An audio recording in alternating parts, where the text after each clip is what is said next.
For years, he moved through Manchester streets wearing concern like a costume, a helpful stranger materializing exactly when young men needed rescue. But his apartment wasn't salvation. It was a chamber where consciousness ended and nightmares began, captured frame by frame in a digital graveyard of stolen hours that no one even knew were missing. Welcome to True Crime Headquarters, where every story is darker than the last and the truth is more chilling than fiction. I truly appreciate you being here, but here's the thing. Not everyone is subscribing, liking, or commenting. These stories deserve more than silent views. Whether you're watching from New York, South Africa, Canada, the Philippines, the UK, Sweden, New Zealand, or any of the many other amazing places we can't mention one by one, please know that I see you, appreciate you, and you truly matter to this community. Your presence means a lot. So please hit subscribe, like, and share your thoughts below in the comments. So, have you subscribed yet? I'm waiting. Done? Great. Thank you. I want you to know that every click and comment counts. Now close your eyes, take a deep breath, and let's begin. Tonight, we descend into the story of a predator who wore kindness like a mask, offering sanctuary to the vulnerable while darkness waited just beyond his door. For years, he moved through the shadows of Manchester's nightlife, a phantom collecting victims like trophies, until one man woke up fighting and shattered the perfect illusion. I know you love falling asleep to these stories, and tonight you're in for something truly chilling. We'll be exploring 4 haunting true crime cases, each one darker than the last. So, get cozy, unwind, and let the day melt away. But before you drift off, please don't forget to like, subscribe, share, and comment. And tell us where you're watching from and what time it is where you are. Now, close your eyes, take a deep breath, and let's begin. Manchester, 2015. The city pulses with life after midnight. A symphony of laughter spilling from pub doorways, the rhythmic thud of bass bleeding through club walls, the shuffle of feet on cobblestone streets slick with evening rain. This is a city that never truly sleeps, where students and young professionals mingle in the Castlefield district, that trendy canal-side neighborhood where converted warehouses stand like sentinels over waterways that once carried the coal and cotton of empire. Here, amid the revelry and chaos, a man moved with purpose through the crowds. Slight of frame, unremarkable in appearance, he possessed the kind of face that melted into memory the moment you looked away. Reinhard Sinaga stood barely 5 feet 6 inches tall, his features soft and boyish despite being in his 30s. He dressed simply, jeans, casual jackets, nothing that would draw a second glance. To the throngs of intoxicated young men stumbling from bars in the early morning hours, he appeared as nothing more than another face in the crowd. But Reinhard Sinaga was hunting. His hunting ground stretched across the streets surrounding his apartment building, a nondescript complex called Montana House on Princess Street, positioned like a spider at the center of its web. The location was strategic, almost surgical in its precision. Within a 5-minute walk lay dozens of bars, clubs, and late-night establishments. The area teemed with exactly the kind of prey he sought. Young men, usually alone, visibly intoxicated, separated from their friends in those vulnerable hours between last call and sunrise. Sinaga had perfected his approach over months, perhaps years. He would spot them first.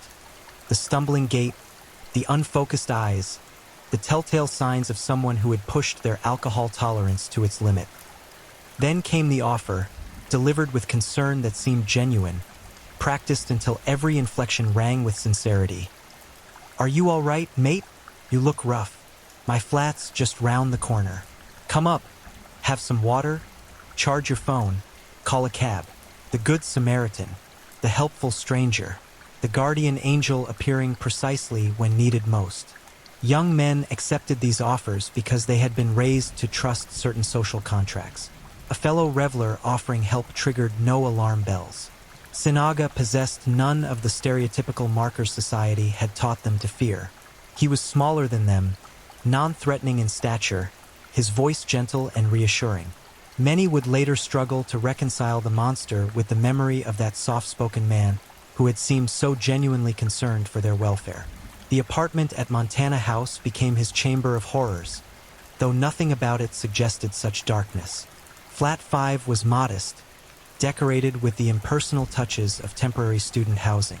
A small living area connected to a bedroom, both spaces unremarkable except for what they would later reveal. Sinaga had created the perfect trap, a space that appeared safe, even boring, but contained everything necessary for his crimes. Once inside, the pattern repeated with mechanical precision. He would offer drinks, usually something mixed, something where additional ingredients might go unnoticed. Then came the waiting, the careful observation as whatever substance he had administered began its insidious work. His victims would report feeling suddenly overwhelmingly tired, experiencing a disorientation that went far beyond normal intoxication. Their last conscious memories typically involved sitting on his sofa, feeling their muscles grow heavy, their thoughts turning to fog. Then, nothing. A void of hours. Blackness absolute. They would wake confused, disoriented, sometimes still in his flat, sometimes having been carefully repositioned outside, abandoned on the street or in a nearby location. Their bodies ached in ways they couldn't explain. Many felt violated but couldn't articulate why. Some discovered injuries, bruises, soreness, evidence that something had happened in those lost hours. But without memory, without proof, doubt crept in. Had they simply drunk too much? Fallen? Made poor choices they now couldn't recall? This was Sinaga's genius, the way he weaponized uncertainty and shame. Young men, even victims of serious crimes, often struggle to come forward. Society had conditioned them to view vulnerability as weakness, victimhood as emasculation. Many of Sinaga's victims never reported what happened to them, choosing instead to bury the experience, to convince themselves it was nothing, that they were fine. But Sinaga's compulsion demanded escalation. What began as opportunistic predation became systematic. He kept meticulous records, filming each assault on his mobile devices, creating a digital archive of his crimes. These recordings served multiple purposes: trophies of his conquests, material for his own gratification, and insurance against victims who might later question their own memories. If anyone accused him, he could simply delete the evidence, leaving nothing but the confused recollections of someone who had been too drunk to remember clearly. By 2017, he had assaulted dozens of men. The exact number would later prove impossible to determine with certainty because so many victims never knew they were victims. They existed in that awful liminal space between violation and ignorance, their bodies remembering what their minds could not. Manchester's gay village, a vibrant district of LGBTQ+ bars and clubs, was notably absent from Sinaga's hunting grounds. He didn't target these spaces, perhaps recognizing that the tight-knit community there looked after its own, that disappearances or strange occurrences would trigger faster alarm. Instead, he focused on straight venues, on young men who would be less likely to disclose what happened to them due to fears about sexuality and stigma. The police remained oblivious. Without reports, there was no pattern to detect. Sinaga moved through Manchester like a ghost, leaving behind a trail of traumatized young men who couldn't quite name what had been done to them. He was a PhD student at the University of Manchester, studying geography, focusing on issues of urban planning and sexuality in Indonesian cities. His academic persona provided perfect cover, the studious international student, quietly pursuing his research, living modestly in student accommodation. Colleagues described him as unremarkable, withdrawn even. He had few close friends, kept to himself, seemed to exist in the background of his own life. This carefully constructed facade of normalcy masked something profoundly broken. Born in Indonesia to a wealthy family, Sinaga had come to the UK for his education years earlier. He had studied at the University of Manchester for his master's degree before enrolling in the PhD program. Britain offered him freedom from the conservative social mores of his home country, but also distance from family oversight. Here, thousands of miles from Jakarta, he could become whoever or whatever he chose to be. What drove him? This question would later consume investigators, psychologists, and the public. Was it power, control, sexual gratification, some toxic combination of all three? The recordings he made suggested someone who viewed his victims not as human beings but as objects for his use, bodies to be manipulated while consciousness fled. Yet he maintained his double life with eerie calm. During the day, he attended seminars, worked on his research, presented the face of a dedicated scholar. At night, he prowled the streets, selecting his next victim with the calculating patience of an apex predator. The duality was absolute, the compartmentalization complete. In his flat, the evidence accumulated. Phones containing thousands of hours of footage. Multiple devices, each filled with recordings of unconscious men. He organized them, cataloged them, created a system for his collection. The narcissism was staggering. He believed himself untouchable, beyond consequences, operating in a space where his desires superseded all moral and legal boundaries. Manchester continued its nightly rhythm, unaware of the predator moving through its streets. Young men continued accepting help from strangers, trusting in the basic decency of humanity. Sinaga continued refining his methods, growing bolder, more confident that he would never face justice for his crimes. The city held its breath without knowing it, balanced on the edge of a revelation that would shatter its sense of safety and expose one of Britain's most prolific sex offenders operating in plain sight, hiding behind a mask of kindness that made him more dangerous than any obvious monster ever could be. June 2017. The summer heat lay thick over Manchester, turning the city's streets into corridors of warmth that offered no relief even after sunset. The bars and clubs remained packed, their patrons seeking air-conditioned refuge or the promise of cold drinks and good company. It was the kind of night where decisions made perfect sense until morning arrived with its harsh clarity. A young man, we'll call him Victim 195, as the court later designated him to protect his identity, finished his shift at a local restaurant. The work had been long, the kitchen hot, and he deserved to unwind. He met friends at a nearby bar, drinks flowing freely, conversation and laughter creating that particular euphoria of a Friday night when the weekend stretched ahead full of possibility. Hours passed. Drinks accumulated. Somewhere around 2 a.m., he found himself separated from his group, standing alone on a street corner, trying to orient himself toward home. The alcohol had hit him harder than expected, the world tilting at strange angles, his phone battery dead. He was vulnerable but not worried.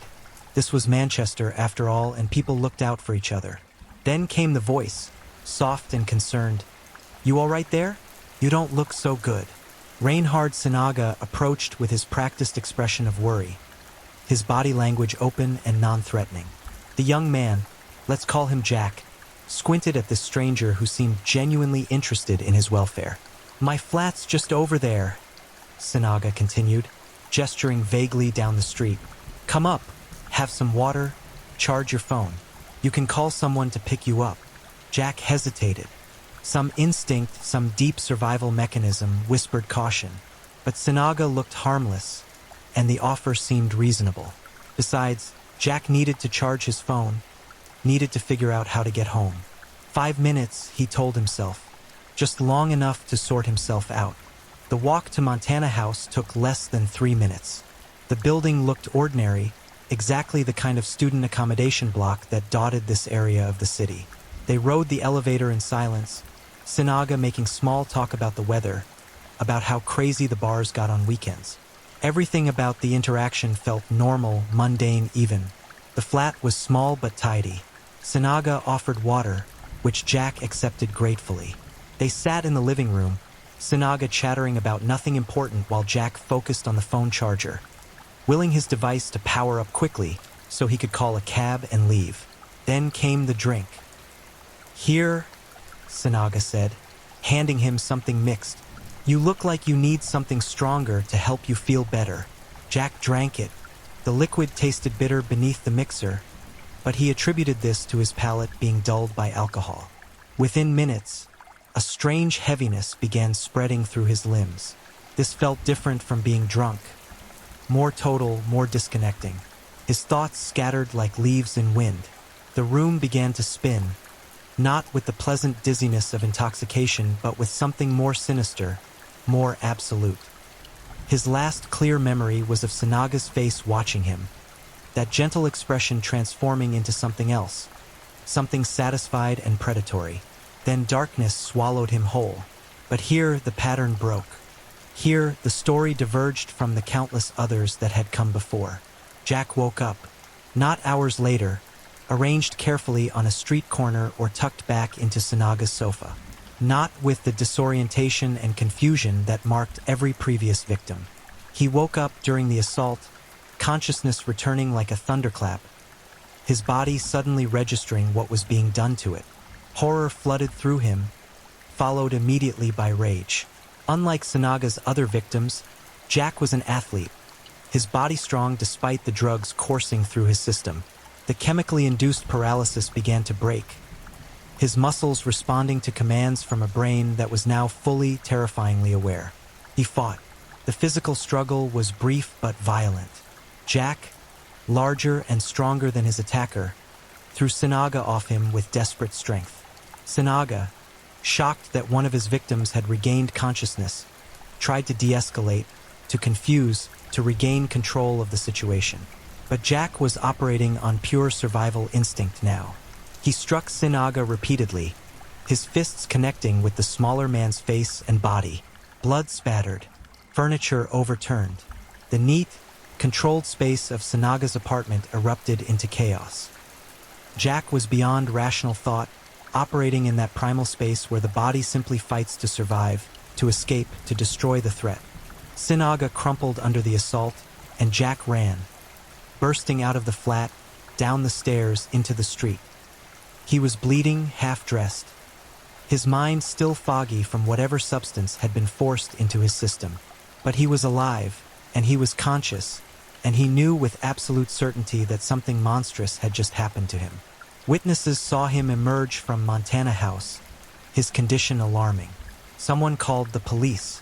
Within minutes, officers arrived to find Jack incoherent but insistent. He had been attacked, assaulted, drugged. Something terrible had happened in that flat.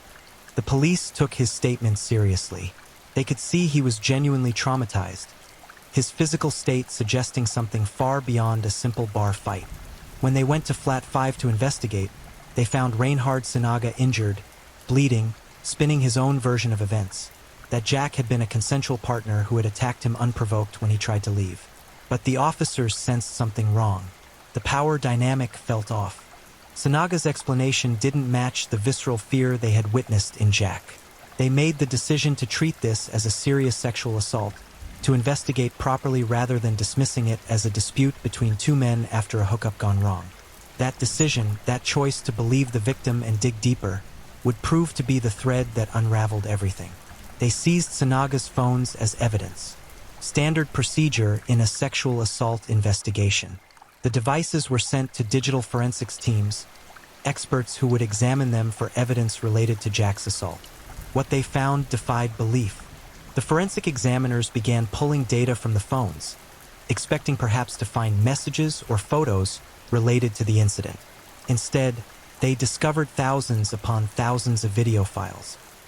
Hours and hours of footage, hundreds of different men, all unconscious, all being sexually assaulted while completely unaware.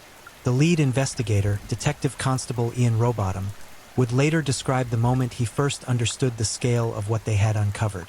It was, he said, like watching the ground open up beneath his feet. This wasn't a single assault. This wasn't even a small number of crimes. This was industrial-scale predation, systematic abuse that had been occurring for years. Each video was time-stamped. Many showed Sanaga's face clearly, removing any possibility of misidentification. Some of the men in the footage were filmed on multiple occasions, suggesting they had been targeted repeatedly. The victims were unconscious throughout, completely unaware of what was being done to them, their bodies limp and unresponsive. The police realized they were looking at evidence of potentially hundreds of sexual assaults. But here lay a devastating problem.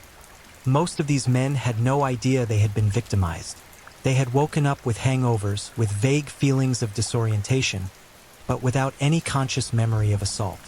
Many had never reported anything to police. They existed in a state of unknowing victimhood, going about their lives while somewhere, in Reinhard Sanaga's digital collection, Their worst moments existed as entertainment. The investigation expanded immediately. Greater Manchester Police established a dedicated team, Operation Planet, to identify as many victims as possible and build a comprehensive case against Sinaga. The challenge was enormous. They needed to match faces from videos to real identities, to track down men who might not even realize they had been targeted. Forensic teams worked through the footage methodically, documenting each unique victim, cataloging the crimes, building timelines. They identified clothing, tattoos, distinguishing features, anything that might help put names to faces. They cross-referenced the videos with missing person reports, with assault reports, with any data that might provide leads. Simultaneously, they had to build an airtight legal case. Sinaga was arrested and charged initially with the assault on Jack, but investigators knew they needed to bring charges for as many of the other victims as they could definitively identify. The prosecution would need to be ironclad, the evidence overwhelming, because the defense would undoubtedly argue that the encounters had been consensual, that the unconscious state was role play, that the videos didn't tell the whole story. Sinaga remained in custody, finally separated from his hunting ground.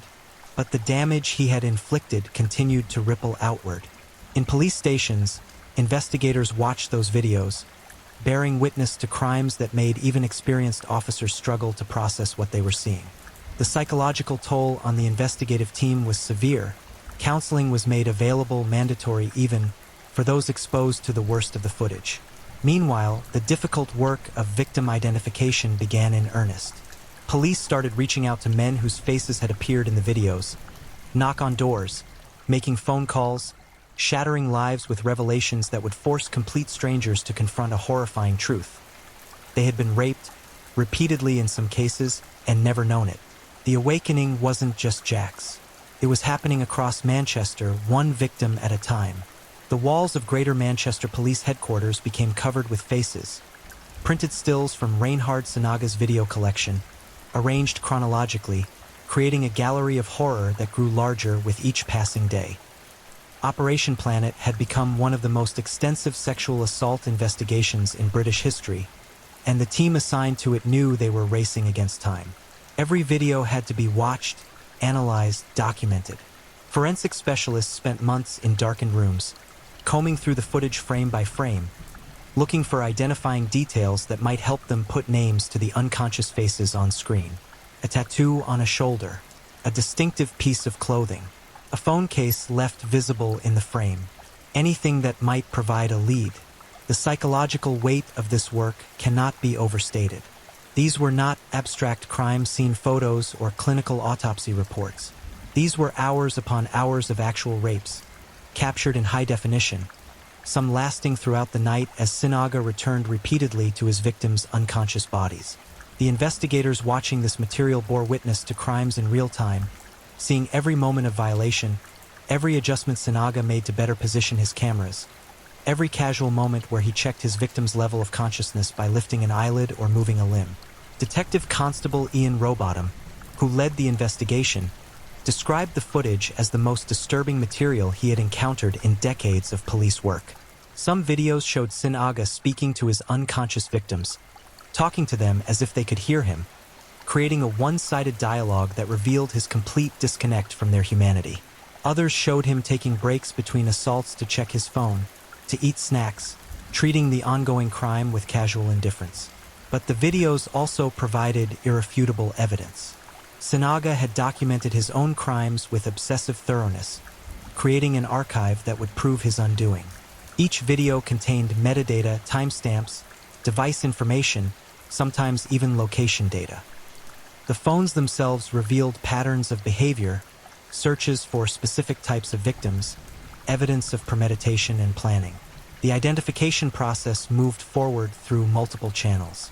Some victims were identified through items visible in the footage: a gym membership card falling out of a pocket, a work ID badge, a phone lock screen with a recognizable photo. Others were traced through CCTV footage from the surrounding area, investigators painstakingly tracking men's movements backward from Montana House to establishments where they might have used credit cards or where staff might remember them. Then came the most difficult part: making contact. Police would arrive at someone's door, introduce themselves, and asked to speak privately about a sensitive matter. Many of these men had no idea why police were contacting them. Some had vague memories of a night years earlier when they had woken up feeling strange but had dismissed it. Others had no recollection whatsoever of encountering Sinaga. The conversations followed a careful protocol designed by trauma specialists. Officers explained that the individual had been identified as a potential victim of a serious sexual assault, that evidence existed in the form of video recordings, that they had been drugged into unconsciousness, that they would need to view the footage to confirm their identity and to give evidence if they chose to participate in the prosecution. The reactions varied wildly. Some men broke down immediately, pieces suddenly clicking into place. Mysterious bruises, missing hours, feelings of violation they had suppressed finally making terrible sense. Others went numb, unable to process what they were being told. Still others became angry, denying the possibility, insisting the police must be mistaken. One victim described the disclosure as having his entire reality reconstructed. He had lost several hours of memory during a night out in 2017, waking up on a street bench with no idea how he got there. He had convinced himself he simply got blackout drunk, felt ashamed, and moved on. Learning the truth years later meant recontextualizing everything about that night, acknowledging that what he had experienced wasn't personal failure but criminal victimization. The legal team assembled to prosecute Sinaga knew they faced unique challenges. Most rape cases struggle with the question of consent, one person's word against another. He said, scenarios that juries find difficult to navigate. But these cases came with video evidence that eliminated any ambiguity about whether assaults had occurred. The victims were demonstrably unconscious, incapable of consent, and Sinaga's own recordings showed him checking their unconsciousness levels to ensure they wouldn't wake. However, proving the number of victims remained difficult. Many men in the videos could not be identified despite months of investigative work. Some footage was too dark or too brief. Some men had no distinguishing features visible. And even among those identified, not all chose to participate in the prosecution. Some wanted to forget, to never think about what had happened to them again. Others feared the publicity, worried about their identities becoming known despite court protections. By the time prosecutors finalized their case, they had identified 195 potential victims. Of these, they could definitively prove assault in 159 cases. These men represented years of predation, a staggering scale of sexual violence committed by one individual against dozens of unknowing victims. The evidence went beyond just the videos.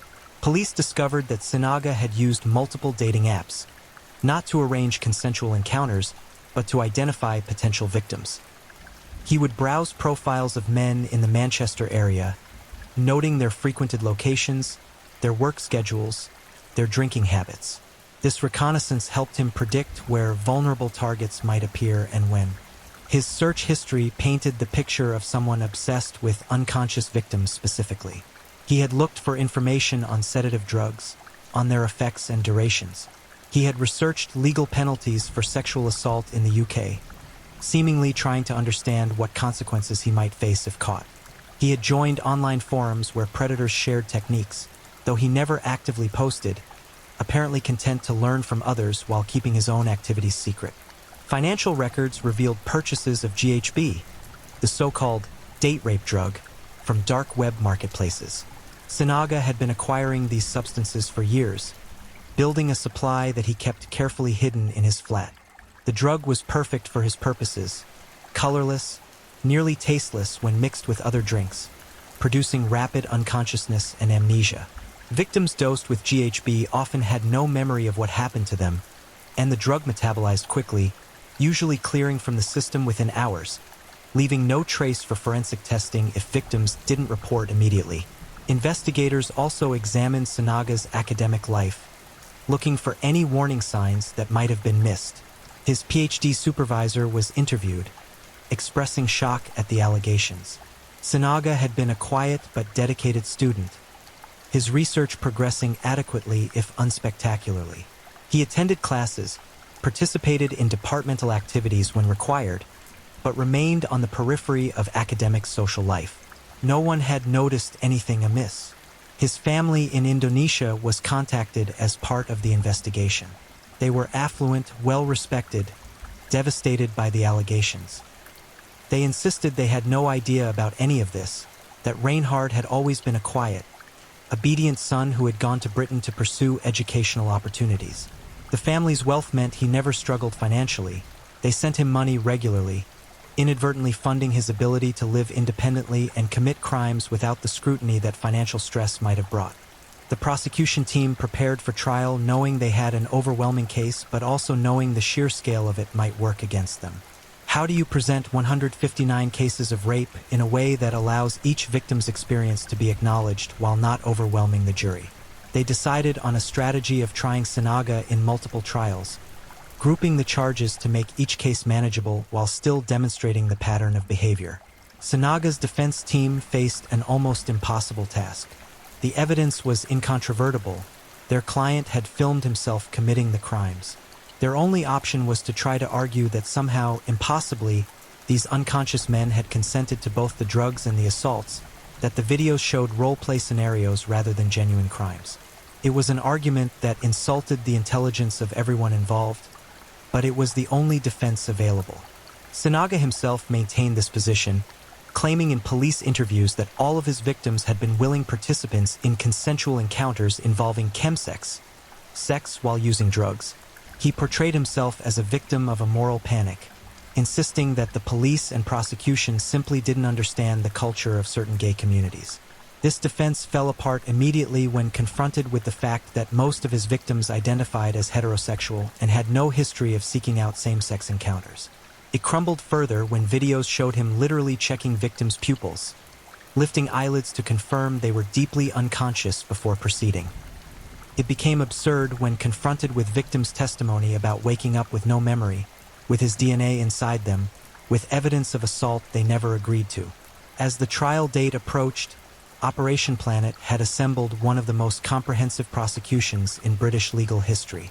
They had videos, DNA evidence, victim testimony, drug evidence, digital forensics showing premeditation, and a clear pattern of systematic predation. The case they built was airtight, designed to leave no room for reasonable doubt. But the trial itself would bring its own challenges. Victims would have to face their attacker in court. The public would learn details of these crimes.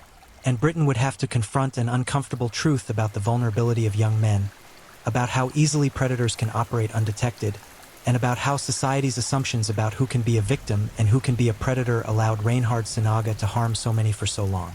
The investigation had awakened the victims. Now came the reckoning. The courtroom at Manchester Crown Court felt smaller than its actual dimensions suggested, as if the weight of what it contained pressed the walls inward. June 2018 marked the beginning of the first trial, though the public wouldn't learn about it until much later. Reporting restrictions prevented media coverage during the proceedings, a necessary protection for victims whose identities needed to remain confidential, but also a strange circumstance given the magnitude of the crimes being prosecuted. Reinhard Sinaga entered the dock looking diminished, his slight frame seeming even smaller against the formal architecture of British justice. He wore a neat shirt and glasses, maintaining the appearance of a studious graduate student rather than what the prosecution would prove him to be, one of the most prolific rapists in British history. The prosecution, led by senior barristers appointed specifically for this case, laid out their evidence with methodical precision. They began with victim testimony, men who had to stand in that courtroom and describe waking up to violation, of discovering through police contact that their bodies had been used while they were unconscious. Some testimonies were delivered via video link to protect victims' privacy and psychological well-being. Others came from men who insisted on appearing in person, determined to face their attacker directly. One victim described the moment police showed him the video evidence. He had no memory of that night beyond accepting help from a stranger to charge his phone. Watching himself unconscious while being assaulted created a psychological disconnect so severe he needed months of trauma therapy to process it. "I saw my body," he told the court, "but it wasn't me. I wasn't there. I was stolen from myself." Another spoke about the cascading effects of learning the truth years after the assault. He had been in a relationship when police contacted him. disclosing what had happened, something he himself had only just learned, strained his partnership. He struggled with feelings of violation mixed with guilt and shame, even though intellectually he knew he was blameless. The assault had colonized his past, poisoning memories he had thought were innocent, forcing him to question everything about that period of his life. The prosecution then presented the videos themselves. The jury watched selections from the hundreds of hours of footage, enough to establish pattern and methodology without subjecting them to the full horror of Sanaga's archive. The videos spoke for themselves. Unconscious men, completely unresponsive, being sexually assaulted while Sinaga moved around them with casual entitlement, occasionally adjusting his camera angles to capture better footage. Expert witnesses testified about GHB and its effects, the rapid onset of unconsciousness, the amnesia it produces, the way it metabolizes quickly, making detection difficult. Toxicologists explained how the drug works, how it incapacitates victims completely while leaving few traces.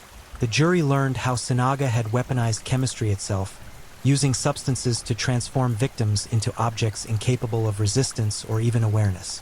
Digital forensics experts walked the court through Sanaga's devices, revealing the scope of his documentation. They demonstrated how he had organized his videos, creating folders and categories, treating his crime collection like some people organize music libraries. They showed his search history, his purchases, his participation in online communities where predators shared information. The premeditation was undeniable. This wasn't opportunistic crime, but systematic predation executed with planning and precision. DNA evidence corroborated what the videos showed. Forensic scientists had analyzed biological samples, matching Sanaga's DNA to swabs taken from victims who had reported feeling assaulted but had lacked proof.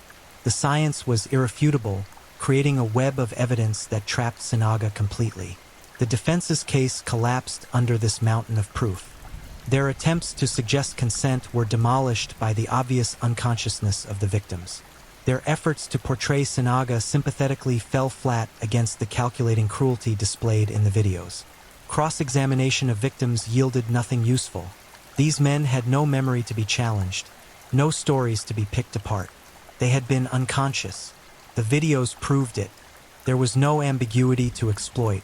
Sinaga himself chose not to testify, a decision his lawyers likely made to avoid cross-examination that would expose his complete lack of credible defense.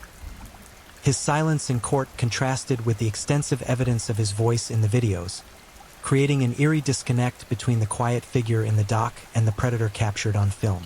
The trial proceeded through multiple phases. Because the sheer number of charges made a single trial impractical, Sinaga faced 4 separate trials between June 2018 and June 2019, each dealing with different sets of victims. The strategy allowed the prosecution to present comprehensive evidence while keeping each trial manageable for jurors who had to process profoundly disturbing material. Each jury returned guilty verdicts on all counts. The consistency was absolute: 159 counts of rape, 8 counts of attempted rape, and multiple counts of sexual assault. Every single charge proven beyond reasonable doubt. The juries saw what everyone involved in the case saw: incontrovertible evidence of systematic predation committed by a man who viewed other human beings as objects for his use. June 2019 brought sentencing. Judge Suzanne Goddard QC, who had presided over all 4 trials, had the responsibility of determining punishment for crimes that defied easy categorization. She had heard all the evidence, seen the victims' impact statements, understood both the scale and the cruelty of what Sinaga had done. Her remarks from the bench were devastating in their clarity. She described Sinaga as a highly dangerous, cunning, and deceitful individual who had preyed on vulnerable young men with complete callousness. She noted that his victims had been rendered unconscious and vulnerable through drugs, then violated repeatedly while having no idea what was happening to them. She acknowledged that many victims would never be identified, meaning the true scale of his crimes might never be fully known. The sentence reflected the gravity of the crimes: life imprisonment with a minimum term of 30 years before eligibility for parole. One of the longest minimum terms ever imposed for rape in British legal history. Given Sanaga's age at sentencing, 36, This meant he would be at least 66 before even being considered for release, and release itself was far from guaranteed given the nature of his crimes and the likelihood he remained a danger to the public. But the sentence, while severe, couldn't undo the harm. As reporting restrictions were finally lifted in January 2020, the British public learned the full scope of what had happened in Manchester. The media response was immediate and overwhelming. Headlines across the country proclaimed Sinaga as Britain's worst rapist, and the details of his crimes shocked a nation that thought itself familiar with criminal depravity. The case triggered necessary conversations about male victimization, about society's assumptions regarding who can be raped and who can be a rapist. Many of Sinaga's victims were heterosexual men who had never imagined they could be targets of sexual violence. The stereotype of the male rapist preying on female victims had allowed Sinaga to operate with impunity for years. Young men didn't perceive themselves as vulnerable, didn't recognize the warning signs, and often felt unable to report what had happened due to stigma and shame. Support organizations reported a surge in contact from male survivors of sexual assault following the publicity around the case. Men who had carried trauma silently for years finally felt able to seek help, realizing their experiences were valid and deserving of support. The case became a watershed moment for discussions about male victimization, challenging harmful stereotypes about masculinity and vulnerability. The victims themselves faced the dual burden of processing trauma and managing publicity. Despite protections that prevented their names from being published, many lived in fear of being identified by associates who might recognize details from media coverage. Some experienced PTSD, their lives fundamentally altered by what had been done to them. Others showed remarkable resilience, channeling their trauma into advocacy work, speaking anonymously about their experiences to help other male survivors feel less alone. Victim impact statements revealed the long-term consequences of Sinaga's crimes. Men described destroyed relationships, careers derailed by trauma, years of therapy needed to process what happened. Some developed substance abuse issues, using alcohol or drugs to numb the pain of violation. Others experienced sexual dysfunction, their bodies associating intimacy with violation even though they had no conscious memory of the assaults themselves. One statement, read aloud in court, captured the existential horror of Sinaga's particular brand of violence. "He stole hours of my life that I can never get back. Worse than that, he turned my own body into a stranger. I look at photos from that time and I wonder, had it already happened? Was I already his victim when I smiled for that camera? He colonized my past, and I can never fully reclaim it." Greater Manchester Police, while receiving praise for their thorough investigation, also faced difficult questions about whether Sinaga could have been stopped sooner. Several victims had reported feeling strange after nights out, experiencing symptoms consistent with drugging, but without clear evidence of assault. These reports had been logged and filed rather than triggering broader investigation. The reality was that Sinaga's methodology, targeting victims who wouldn't remember, who often wouldn't report, who society conditioned to remain silent, had been devastatingly effective at avoiding detection. The police response to these criticisms focused on systemic changes. They implemented new protocols for handling reports of suspected drugging, treating each incident as potentially part of a pattern rather than an isolated occurrence. They established better liaison with bars and clubs in entertainment districts, creating networks that could identify patterns of men going missing or being helped home by unknown individuals. They trained officers specifically on male victimization, challenging assumptions that had previously led to dismissive treatment of men reporting sexual assault. Universities across Britain also confronted their role in student safety. Sinaga had operated from student accommodation, targeting a demographic that trusted the environment of educational institutions. Universities implemented enhanced security measures, better education about drink spiking and assault, and clearer pathways for students to report concerns about peers exhibiting predatory behavior. The reality that a PhD student had committed such extensive crimes while enrolled prompted deep reflection about oversight and responsibility. The Indonesian government faced pressure to explain how one of their citizens had committed such crimes abroad. Sinaga's family, prominent in Jakarta, released statements expressing horror and shame. They cooperated fully with authorities, providing any information requested, though there was little they could offer. Reinhard had become a stranger to them, hiding his true nature behind dutiful phone calls home and academic progress reports. The dissonance between the son they thought they knew and the monster revealed in court was complete and devastating. Psychologists and criminologists studied the case intensively, trying to understand the mind of someone capable of such systematic violence. Dr. Sarah Thompson, a forensic psychologist who reviewed the case materials, noted several concerning patterns. Sinaga demonstrated characteristics of severe narcissistic personality disorder combined with complete lack of empathy. His videos showed no recognition of his victims' humanity. He spoke to their unconscious bodies as if they were objects, expressing satisfaction with his ability to control and violate them without consequences. The sexual gratification appeared linked specifically to the victim's unconsciousness and vulnerability. Sinaga had not sought out consensual encounters with willing partners. He had specifically engineered scenarios where men were completely powerless, where he held absolute control over their bodies while they remained unaware. This suggested his arousal was fundamentally tied to domination and violation rather than mutual intimacy, marking him as a particularly dangerous type of predator whose drives could not be satisfied through legal means. The question of whether Sinaga felt remorse remained murky. He maintained his innocence throughout the legal proceedings, claiming he was being persecuted for consensual sexual practices. This stance, which required believing that dozens of unconscious men had somehow consented to elaborate scenarios they couldn't remember, suggested either profound delusion or calculated manipulation. Most experts leaned toward the latter, viewing his insistence on consent as a final attempt to avoid fully confronting what he had done. In prison, Sinaga was placed in protective custody. His crimes, particularly the targeting of heterosexual men, made him vulnerable to violence from other inmates.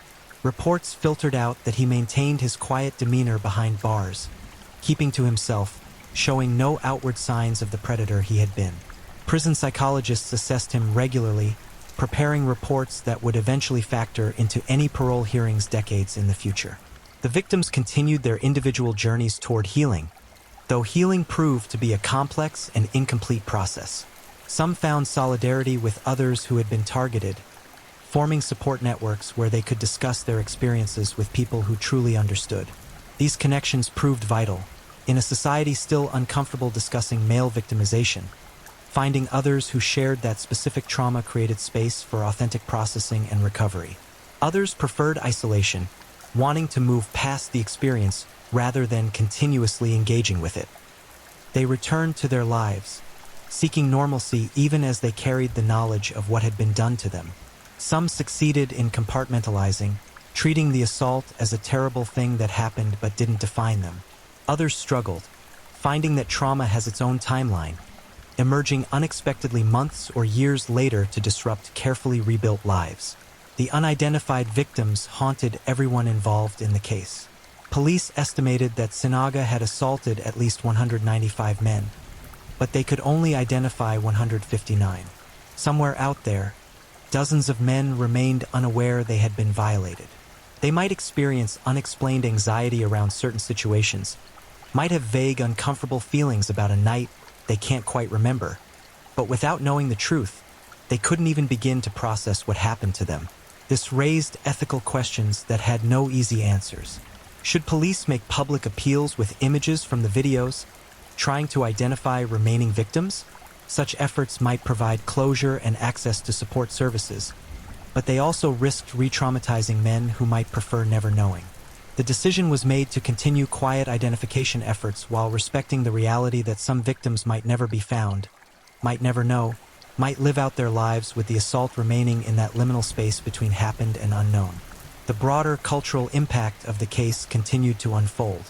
Conversations about consent, about drugs and safety, about vulnerability and masculinity shifted in subtle but meaningful ways.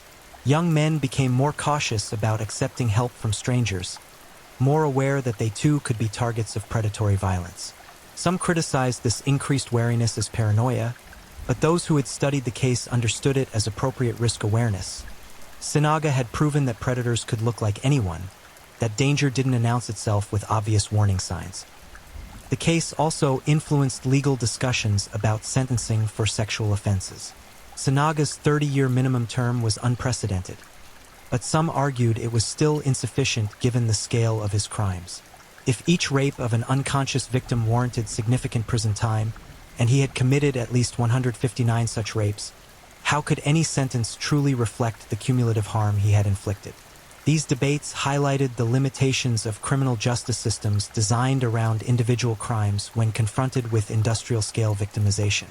Advocacy organizations used the case to push for legislative changes. They called for increased penalties for drink spiking, better funding for male rape crisis services, mandatory training for police on male victimization, and public awareness campaigns about the realities of male sexual assault. Some of these efforts succeeded, resulting in new policies and increased resources.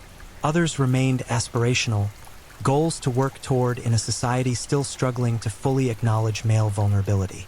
As years passed and media attention faded, the case settled into its place in criminal history, a chilling example of how predators exploit societal blind spots, how victims' shame and silence can enable ongoing crimes, and how justice, when it finally arrives, provides closure without ever truly undoing the harm that was inflicted. Montana House, the building where so many crimes occurred, became a monument to tragedy in the minds of those who knew its history. Some residents moved out, unable to live in a space where such horrors had unfolded. The building's management struggled with how to handle the infamous flat. Should it be rented out to unsuspecting new tenants, or should it stand empty as an acknowledgement of what happened there? Eventually, the flat was renovated and rented again, the building's need for income overcoming the weight of its dark history. Manchester itself absorbed the revelation, integrating this knowledge into its collective memory. The city had always prided itself on its friendly atmosphere, its welcoming nightlife, its sense of community. Learning that a predator had exploited these exact qualities, that kindness and trust had been weaponized, created a lasting wariness. But the city also demonstrated resilience, refusing to let Sanaga's crimes define it, choosing instead to honor his victims and work toward preventing future tragedies. The final chapter of Reinhard Sanaga's story remains unwritten. He sits in prison, aging toward a distant parole eligibility date that may never result in release. His victims continue their lives, some thriving despite what was done to them, others still struggling with trauma's long shadow. The identified and the unidentified, the public and the anonymous, all carry pieces of this story forward into their futures. What remains is a cautionary tale about predation and vulnerability, about how society's assumptions about who can be victimized create opportunities for those who understand and exploit those assumptions. It's a story about the importance of believing victims, of investigating thoroughly even when crimes don't fit expected patterns, of acknowledging that evil often wears unremarkable faces and hides behind masks of kindness. And it's a story about justice delayed but not denied, about how one victim's decision to fight back in that moment of awakened consciousness unraveled years of carefully constructed predation, leading to accountability for crimes that might otherwise have remained hidden forever in the darkness of a small flat in Manchester, recorded and collected but never discovered, violations that would have existed only in the unconscious memory of bodies that experienced what their minds could never recall. The monster hunted through the streets of Manchester for years, invisible and insatiable. But when his victim awoke fighting, the hunt ended, and the monster became the hunted. Pursued by justice across 4 trials, convicted on every count, sentenced to decades behind bars where he could harm no one else. For the victims, this wasn't closure. Closure suggests completion, a chapter truly ended. What they received instead was acknowledgement, official recognition that they had been wronged, that what happened to them mattered, that they were believed.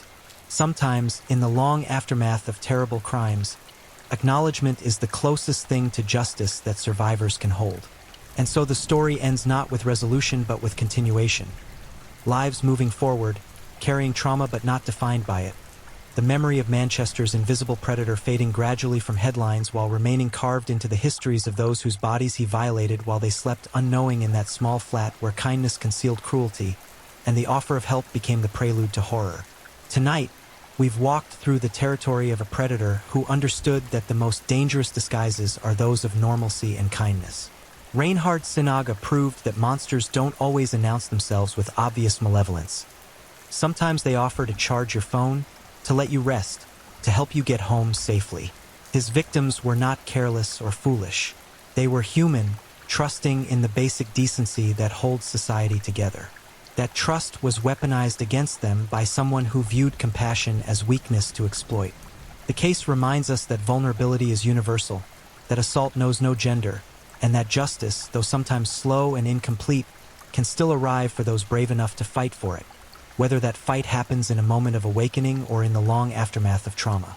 For those still carrying the weight of victimization, known or unknown, identified or anonymous, your experience matters, your trauma is valid, and you deserve support and healing, regardless of how long ago the violation occurred or how unclear your memories might be. And for all of us, stay aware, look out for each other, and remember that the most effective predators are those who don't look like our imagination of evil. They look like help, like kindness, like just another face in the crowd offering exactly what you need in your moment of vulnerability. The monster has been caged. The victims continue their journeys. And Manchester remembers, ensuring that from tragedy comes awareness, from horror comes caution, and from one man's courage to fight back comes justice for the many who never knew they needed it. Stay safe out there. If you're new here, welcome to the channel, where we dive into true crime stories with calmness and respect. A special shout out to my amazing subscribers who've been with me from the start. Thank you for your incredible support. If you're still with me, drop a comment. Let me know where you're tuning in from and what time it is in your part of the world. Or just say hello so I know you're still here. And if you haven't already, make sure to like this video and hit subscribe so you won't miss any of our upcoming true crime stories perfect for winding down. Now, let's move on to our second story. Story 2, The Eastbound Strangler. Tonight, we chase shadows through neon-soaked streets where a predator walked among casino lights and broken dreams. For women vanished into Atlantic City's darkness, their last breath stolen by hands that remain unseen, unidentified, untouched by justice. This killer didn't just murder, he staged his victims like a macabre artist, positioning their lifeless bodies to face east, toward the glittering skyline they'd never see again. For nearly 2 decades, he's remained a ghost. But ghosts leave traces. And some monsters, once you understand them, become more terrifying than any nightmare your mind could conjure. This is the story of the Eastbound Strangler, a case that refuses to die, just like the questions it leaves bleeding in its wake. November 20th, 2006. The morning air carried that peculiar bite that comes just before Thanksgiving, when autumn surrenders to the first whispers of winter. 2 women decided to take their daily walk along Black Horse Pike, near the crumbling edges where West Atlantic City bleeds into Egg Harbor Township. The area wasn't picturesque, far from the postcard imagery of Atlantic City's famous boardwalk. This was the forgotten periphery, where abandoned buildings stood like tombstones and motels with flickering vacancy signs offered hourly rates to those seeking privacy for reasons better left unspoken. The Golden Key Motel loomed behind them, a decrepit structure that had seen better decades. Its paint peeled like sunburned skin, revealing gray wood underneath that seemed to absorb rather than reflect light. The motel's reputation preceded it, a known haunt for drug transactions, desperate encounters, and the kind of business conducted in whispers and shadows. But that morning, as the 2 women passed the drainage ditch running parallel to the property's rear boundary, something caught their attention that would transform this forgettable stretch of New Jersey into the epicenter of a nightmare that continues today. At first, it appeared to be discarded clothing, perhaps debris dumped by someone too lazy to find a proper waste facility. But as they drew closer, the shapes resolved into something that made their blood freeze in their veins. A human form, face down in the shallow, fetid water of the drainage ditch. The woman's body lay in an unnatural stillness that only death can create, that absolute absence of movement that the human eye recognizes instinctively, triggering something primal deep within our survival instincts. The 911 call came through at approximately 9:47 a.m. The dispatcher's notes, later reviewed by investigators, recorded the caller's voice as panicked, barely coherent. Within minutes, patrol cars from multiple jurisdictions converged on the scene. The location straddled municipal boundaries, creating immediate jurisdictional questions that would later complicate the investigation in ways no one could have predicted that morning. Detective James Scappa arrived first, a 20-year veteran of the Atlantic County Prosecutor's Office who had seen his share of death. But something about this scene triggered his instincts immediately. The way the body was positioned, face down, arms at her sides, lying in the shallow water with her head pointing distinctly eastward, toward the Atlantic City skyline visible in the distance. It wasn't the random disposal of a victim dumped in haste. This was deliberate, theatrical even. As crime scene technicians began their methodical documentation, establishing a perimeter and preparing to process what they assumed was a single homicide, one of the officers wading through the drainage ditch called out. His voice carried a tremor that made experienced investigators turn their heads sharply. He'd found another body, 20 feet further along the ditch. Same position, face down, facing east. Then another, and another. By noon, 4 women lay in body bags, awaiting transport to the medical examiner's office. For individual human beings, each with names, families, histories, and dreams, all extinguished by the same hand during a 5-week period when autumn surrendered to winter and a predator hunted with impunity through Atlantic City's neon-lit streets. The victims' identities emerged quickly, their names already familiar to local law enforcement for reasons that would shape the entire investigation. Barbara V. Brader, 42 years old. Molly Jean Diltz, 20 years old. Tracy Ann Roberts, 23 years old. Kim Raffo, 35 years old. All had connections to Atlantic City's street-level sex work community, surviving in an economy of desperation where addiction often drove the choices that led them into dangerous vehicles with dangerous men. Barbara Brader had disappeared first, sometime in mid-October. At 42, she was the oldest victim, a woman who had once managed her mother's clothing store and worked as a cocktail waitress in one of the gleaming casinos that dominated the city's skyline. Addiction had gradually stripped away those layers of her former life, leaving her vulnerable on streets where predators circled like sharks sensing blood in dark water. Her family had reported her missing, but in a city where sex workers often disappeared for days or weeks at a time, sometimes by choice, sometimes by circumstance, the initial response had been muted. Molly Diltz had been the youngest, barely 20 years old, when she vanished in late October. Originally from Pennsylvania, Molly's story remained shrouded in questions that investigators struggled to answer. Unlike the other victims, she didn't have the extensive street history that made the others known to local police. Some reports suggested she had recently drifted into occasional sex work, driven by unemployment and the same economic desperation that fueled Atlantic City's underground economy. Others whispered that she might have been in the wrong place at the wrong time, perhaps mistaken for someone else or simply unlucky enough to cross paths with a killer who saw opportunity. Tracy Ann Roberts disappeared in early November, just 23 years old and struggling with demons that had pursued her since adolescence. Her mother had desperately tried to get her help for her drug addiction in the days before she vanished, even offering to bring Tracy home, away from Atlantic City's dangerous streets. Tracy had refused, a decision that would cost her everything. Friends would later describe her as kind-hearted despite her struggles, someone who smiled easily and tried to see good in others, a trait that may have made her vulnerable to a predator wearing a friendly mask. Kim Raffo was the last to die, disappearing on November 19th, just one day before 2 women on a morning walk would stumble upon the killer's dumping ground. At 35, Kim had been a wife and mother who left her Brooklyn home and family, drawn to Atlantic City by the siren song of drugs that drowned out everything else in her life. She had worked as a waitress, held down jobs, maintained relationships, until addiction rewired her brain's reward system, making nothing else matter except the next high. By autumn 2006, she was working the streets, climbing into cars with strangers, engaging in the kind of calculated risk that sex workers navigate constantly, weighing survival against danger in split-second decisions that sometimes prove fatal. The medical examiner's preliminary findings painted a chilling picture. All 4 women had been strangled. The specific mechanism varied slightly, some showing signs of ligature strangulation, others manual strangulation, but the cause of death remained consistent. No evidence of sexual assault was found, a detail that would later prove significant in developing the killer's psychological profile. This wasn't about sexual gratification, at least not in the conventional sense. The murders were about power, control, and domination, the ultimate assertion of one human being's will over another's right to exist. But it was the positioning of the bodies that sent ice through investigators' spines.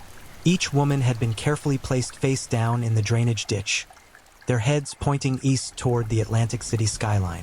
The deliberate nature of this staging couldn't be dismissed as coincidence. This was a signature, a calling card left by a killer who wanted his work recognized, appreciated, understood as something more than random violence. The media descended on Atlantic City like locusts, transforming a tragic discovery into a feeding frenzy of sensationalism and speculation. Headlines screamed about a serial killer on the loose, and Atlantic City Strangler claims 4 victims. The nickname Eastbound Strangler emerged quickly, derived from the distinctive positioning of the bodies.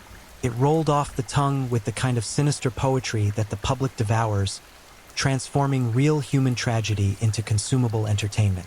The Golden Key Motel itself became a focal point of intense scrutiny. Investigators interviewed everyone who had stayed there during the weeks when the murders occurred, a challenging task given that many guests used fake names and paid cash specifically to avoid leaving records. The motel's owner and staff faced endless questioning, their every movement and interaction dissected for potential connections to the killings. Several individuals emerged as persons of interest almost immediately. Charles Coles, a local drug dealer who had known Kim Raffo, found himself pulled into interrogation rooms multiple times. His association with at least one victim placed him in investigators' crosshairs, but ultimately, evidence connecting him to the murders proved elusive. He was questioned extensively and released without charges, though his name would continue to surface throughout the investigation. Mark Hesse, another acquaintance of both Kim Raffo and Barbara Brader, similarly underwent intense police scrutiny. His connections to 2 of the victims made him an obvious person of interest, and investigators spent hundreds of hours examining his whereabouts during the critical 5-week window when the killer hunted. Like Coles, however, Hesse was eventually cleared, the evidence insufficient to establish him as anything more than someone who moved in the same desperate circles as the victims. The investigation's scope expanded rapidly. Hundreds of interviews, thousands of hours reviewing security footage from casinos, gas stations, convenience stores, anywhere that might have captured the victims during their final hours. Phone records were subpoenaed and analyzed, searching for patterns or common contacts that might identify the killer. Every known associate of the victims found themselves under investigation, their lives dissected and examined for anything that might crack the case open. But as days turned to weeks and weeks to months, the Eastbound Strangler remained a shadow, a name without a face, a monster without an identity. The families of the victims found themselves caught between grief and frustration, mourning their losses while watching the investigation gradually lose momentum. Press conferences became less frequent.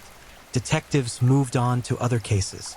The $25,000 reward offered for information leading to the killer's arrest went unclaimed. Atlantic City returned to its rhythms of tourism and vice, the murders fading from headlines as newer tragedies demanded public attention. But for those who knew the victims, who loved them despite their struggles and flaws, the wounds remained fresh.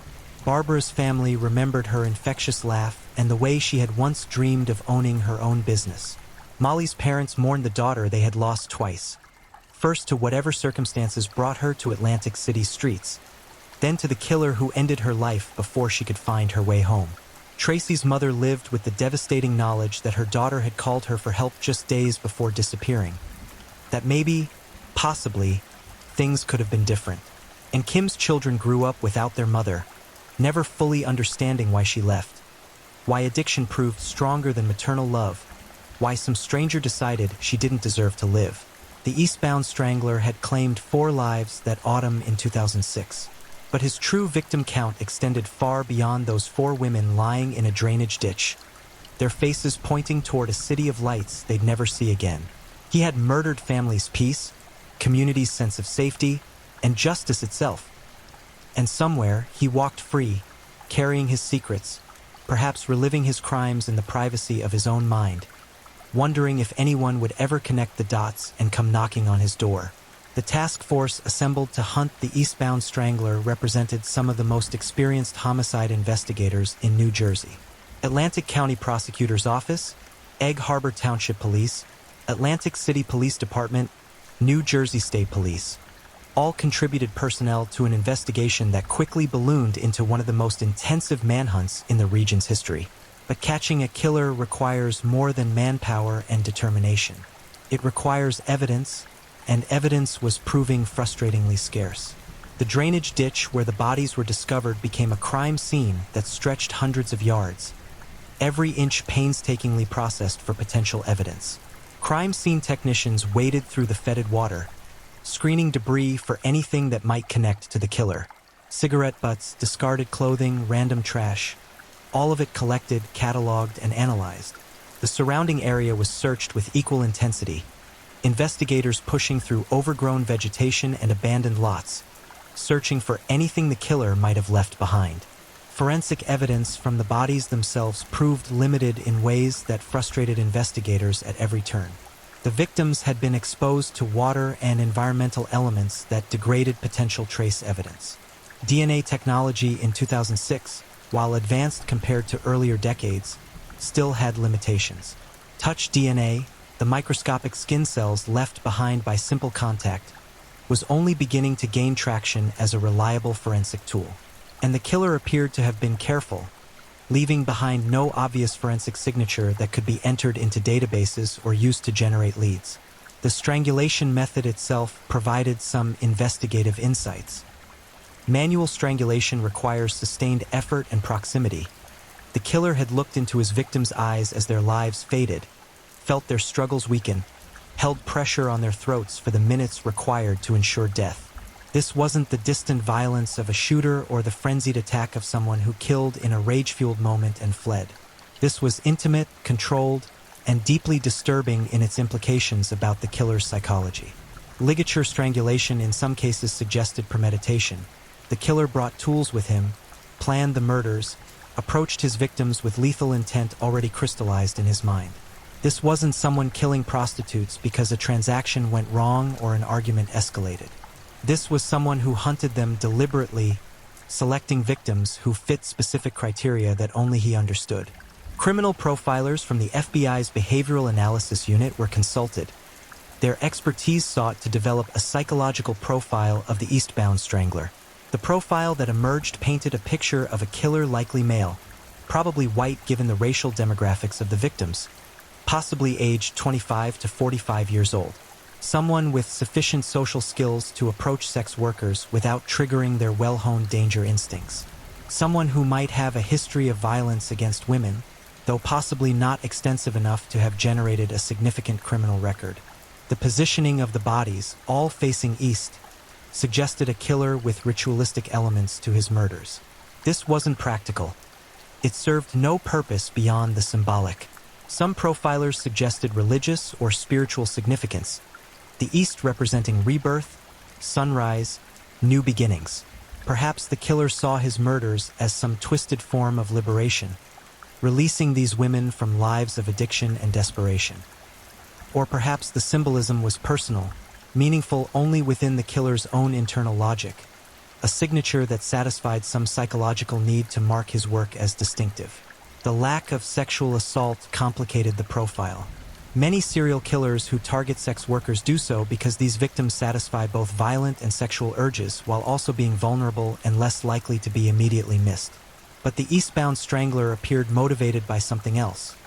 Pure domination, perhaps, or the satisfaction of ending lives rather than sexually victimizing his victims. This detail, while seemingly positive, actually made the profile less specific. It expanded the pool of potential suspects rather than narrowing it.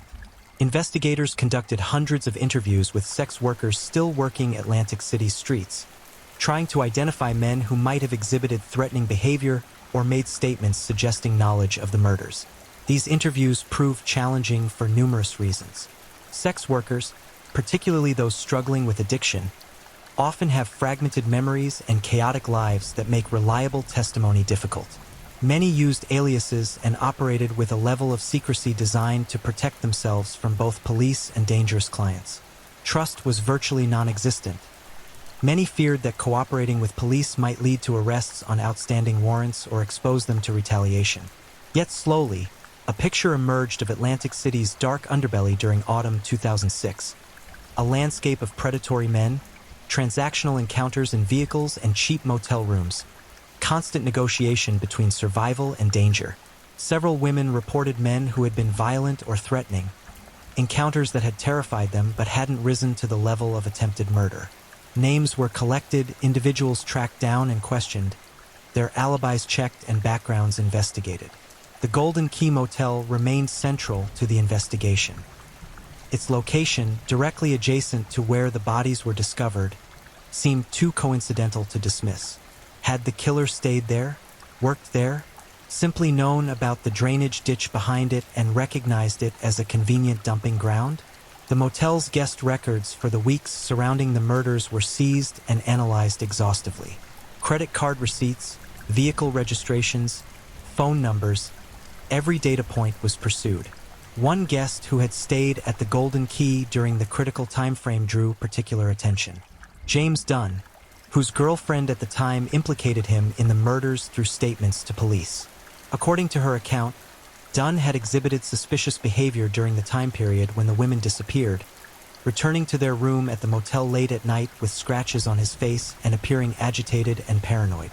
The girlfriend's statements launched an intensive investigation into Dunn's background and movements. Detectives discovered that Dunn had a criminal history that included violence, adding weight to his potential as a suspect.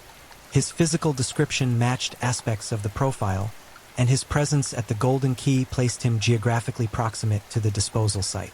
Investigators spent months building a case, analyzing phone records, attempting to place him in contact with any of the victims, searching for forensic evidence that might link him to the crimes. But ultimately, the case against Dunn crumbled under scrutiny. Forensic evidence proved inconclusive. Attempts to definitively place him with any of the victims came up empty. His alibis for some of the critical dates, while not airtight, couldn't be definitively disproven. The girlfriend's statements, while damning in some respects, couldn't be independently verified and appeared potentially motivated by relationship animosity. Without physical evidence linking him to the murders, prosecutors declined to move forward with charges.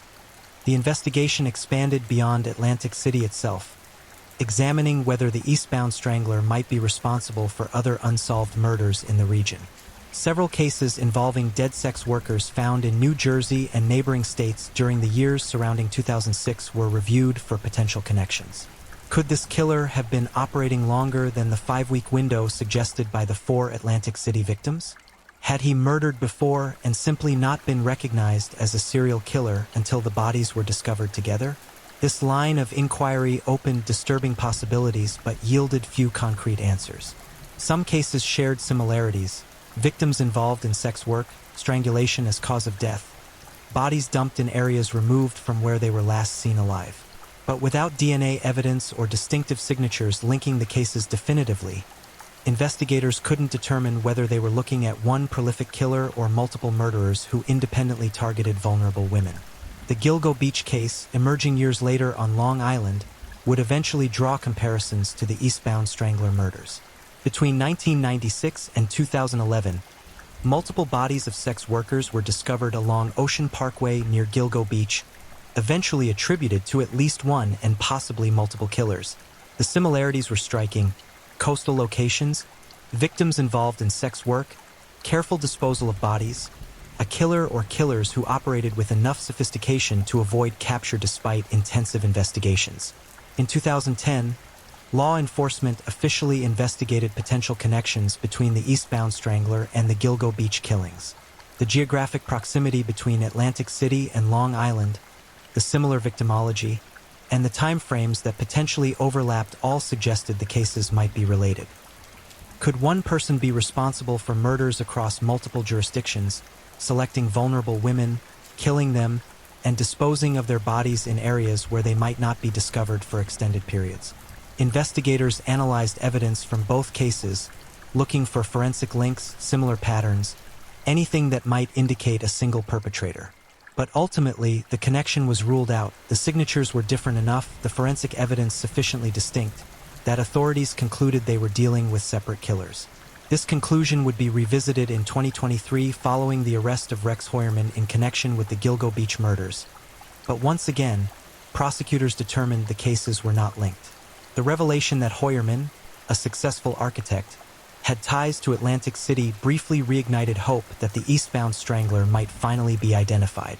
Heuermann's family reportedly had property in the area, and his travels potentially placed him in proximity to Atlantic City during 2006. But intensive investigation failed to develop evidence connecting him to the eastbound strangler murders. Suffolk County authorities and Atlantic County prosecutor William Reynolds examined the possible connection exhaustively and concluded Heuermann was not responsible for the Atlantic City killings. As years passed, the investigation inevitably lost momentum. Detectives retired or moved to other assignments. The case file grew dusty, updated only sporadically when new information emerged or a fresh set of eyes reviewed the evidence searching for something previous investigators had missed. The $25,000 reward remained unclaimed, a standing offer that generated occasional tips but nothing that advanced the investigation meaningfully. The families of the victims struggled with a particular kind of torment. The absence of closure, the knowledge that somewhere, the person who had murdered their loved ones walked free, perhaps living an ordinary life, holding down a job, maintaining relationships, presenting a face to the world that concealed the monster lurking underneath. They organized memorials, fought to keep the case in public awareness, pleaded with anyone who might have information to come forward. Atlantic City itself returned to its rhythms, the murders fading from immediate consciousness even as they left a permanent scar on the community. Sex workers still worked the streets, still climbed into vehicles with strangers, still navigated the dangerous calculus between economic survival and physical safety. The eastbound strangler's legacy was fear, a shadowy presence that might still be out there, might strike again, might be watching, waiting, selecting his next victim with the same careful deliberation he had shown in 2006. Some investigators remained convinced the killer had either died, been imprisoned for other crimes, or moved away from the area, explaining why no similar murders had occurred in Atlantic City in the years following 2006. Serial killers, contrary to popular belief, don't always continue killing indefinitely. Life circumstances change. Age mellows violent urges. Imprisonment for unrelated crimes removes them from circulation. Death ends their predation permanently. But without a body in custody, without a name, without someone to prosecute and punish, the eastbound strangler remained what he had always been. A ghost story whispered on Atlantic City streets, a cautionary tale, a reminder that evil sometimes wears an ordinary face and leaves behind broken families and unanswered questions that echo through decades. The hunt continued, technically, even as practical resources dwindled. Cold case detectives periodically reviewed the file, hoping that advances in forensic science or a fresh perspective might crack it open. DNA technology evolved rapidly in the years after 2006, offering possibilities that hadn't existed when the bodies were first discovered.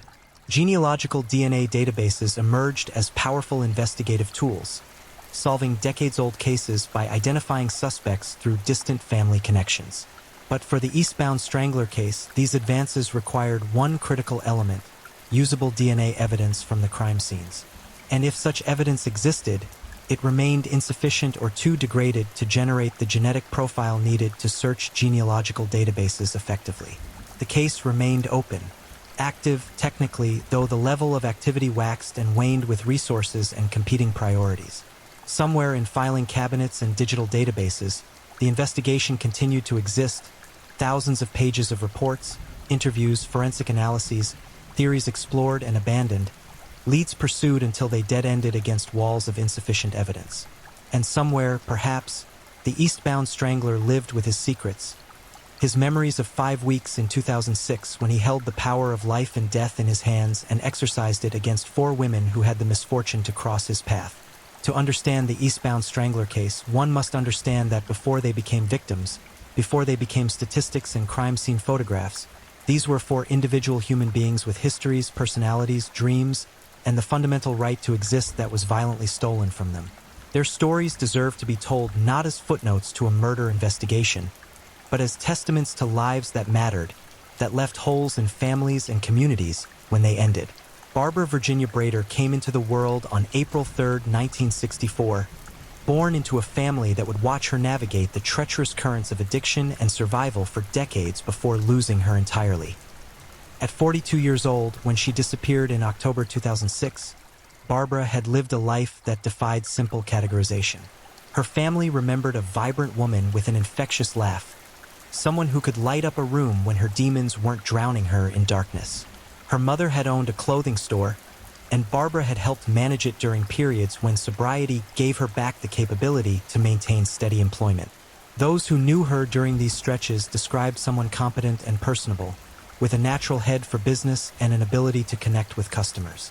She had also worked as a cocktail waitress in Atlantic City's casino industry, navigating the demanding environment of serving drinks to gamblers while maintaining the smile and energy the job required. But addiction is a thief that steals incrementally. First your stability, then your relationships, eventually your very sense of self until nothing remains except the desperate need for the next high. Barbara's struggle with drug addiction gradually stripped away the layers of her life. The job at her mother's store became unsustainable. The cocktail waitressing ended. Friends drifted away or were pushed out as drugs became the only relationship that mattered. Family members watched helplessly as someone they loved disappeared into a world of survival sex work and daily hustles to fund an addiction that rewired her brain's reward pathways and made rational decisions impossible. By October 2006, Barbara was working Atlantic City streets regularly, a known presence in the sex work community. She had been arrested multiple times for prostitution-related offenses, her criminal record a chronicle of survival rather than malice. Sex workers in that world recognize each other, form loose networks of mutual support, and shared information about dangerous clients and safe places. Barbara was part of that world, navigating its risks with the hard-earned wisdom of someone who had survived longer than many. Her disappearance in mid-October initially generated concern among those who knew her, but in a population characterized by transience and chaos, temporary absences weren't unusual. Sometimes sex workers would leave town for a few days, visit family, get arrested and spend time in jail, check into detox programs, or simply hole up somewhere with drugs and not emerge for extended periods. Barbara's family reported her missing, but the response was muted. One more report among hundreds filed annually for missing sex workers in cities across America. What her family couldn't have known was that Barbara had encountered someone whose desires extended beyond a transactional sexual encounter. Someone who looked at her and saw not a person but an object. Someone whose humanity could be extinguished to satisfy urges that most people can't comprehend. Someone who would strangle the life from her body and dump her in a drainage ditch like discarded trash. Molly Jean Dilts represented the youngest victim, her life ending at just 20 years old when it should have been stretching out before her with decades of possibilities. Born on September 22, 1986, Molly grew up in Pennsylvania, her early life seemingly conventional until circumstances, never entirely clear even to investigators, brought her to Atlantic City's dangerous streets in autumn 2006. Unlike the other victims, Molly didn't have an extensive history of involvement in street-level sex work. This detail haunted investigators, suggesting she might have been an outlier, perhaps in the wrong place at the wrong time, or possibly engaged in occasional survival sex work driven by unemployment and economic desperation rather than the chronic addiction that drove the other victims. Some reports indicated Molly had recently lost her job and drifted into Atlantic City, seeking opportunities that proved elusive. The city's glittering casino facades promise wealth and excitement, but behind that neon glow exists a brutal economy where those without marketable skills or financial resources can find themselves trapped in cycles of exploitation. For young women, particularly those without support networks or safe places to land, sex work can present itself as one of few options for immediate income. Others who knew Molly suggested she had been experimenting with drugs, perhaps recreational use that gradually shifted into something more consuming and dangerous. Addiction doesn't announce itself with fanfare. It creeps in gradually, each use weakening resistance to the next until suddenly recreational has become necessity and necessity has become the organizing principle around which an entire life revolves. What investigators could establish definitively was that Molly disappeared in late October 2006, after being seen in areas of Atlantic City known for street-level sex work. Whether she was actively working, visiting someone, or simply in the area for unrelated reasons remained unclear. What was certain was that she encountered the eastbound strangler during his 5-week hunting period, and whatever interaction occurred ended with her strangled body left face down in a drainage ditch, her head pointed east toward a city whose promises had proven as hollow as the buildings that lined its streets. Molly's family struggled to understand how their 20-year-old daughter had ended up murdered in Atlantic City. The gap between who she had been, a kid from Pennsylvania with her whole life ahead of her, and where she ended up seemed vast and unbridgeable. They mourned not just her death, but the journey that led to it, the choices and circumstances that placed her in a predator's path at the worst possible moment. Tracy Ann Roberts, 23 years old when she vanished in early November, had fought demons since adolescence. Addiction that sank its claws into her young and never fully released its grip despite periodic attempts at recovery. Born on February 15, 1983, Tracy's family watched her struggle through her teenage years and early 20s. The bright-eyed child they'd known gradually obscured by the chemical dependency that drove her decisions and shaped her life's trajectory. Her mother had desperately tried to intervene in the days before Tracy disappeared, offering to bring her home from Atlantic City, away from the streets and the dangerous life she was living. These conversations, recalled with agonizing clarity later, represented a parent's last desperate attempt to save a child spiraling toward tragedy. But addiction is a cage, and those trapped inside often can't see the keys being offered or lack the strength to reach for them. Tracy refused her mother's offer. Perhaps she wasn't ready to face withdrawal and the difficult work of recovery. Perhaps Atlantic City streets felt more comfortable than the prospect of returning home and confronting the disappointment in her family's eyes. Perhaps she believed she could manage her situation, that she wasn't in real danger, that tomorrow or next week would be soon enough to make changes. Whatever her reasoning, the decision cost her everything. Those who knew Tracy described her as kind-hearted despite her struggles, someone who tried to see good in people even when experience should have taught her otherwise. This quality, empathy, trust, willingness to believe in another person's basic decency, might have made her vulnerable to a predator who wore a mask of normalcy. Serial killers often possess social skills that allow them to approach victims without triggering alarm, presenting themselves as safe, perhaps even kind, until the mask slips and the monster underneath emerges. Tracy disappeared in early November, last seen in areas known for prostitution. Her family reported her missing quickly, their anxiety sharpened by their knowledge of the risks Tracy faced daily on Atlantic City streets.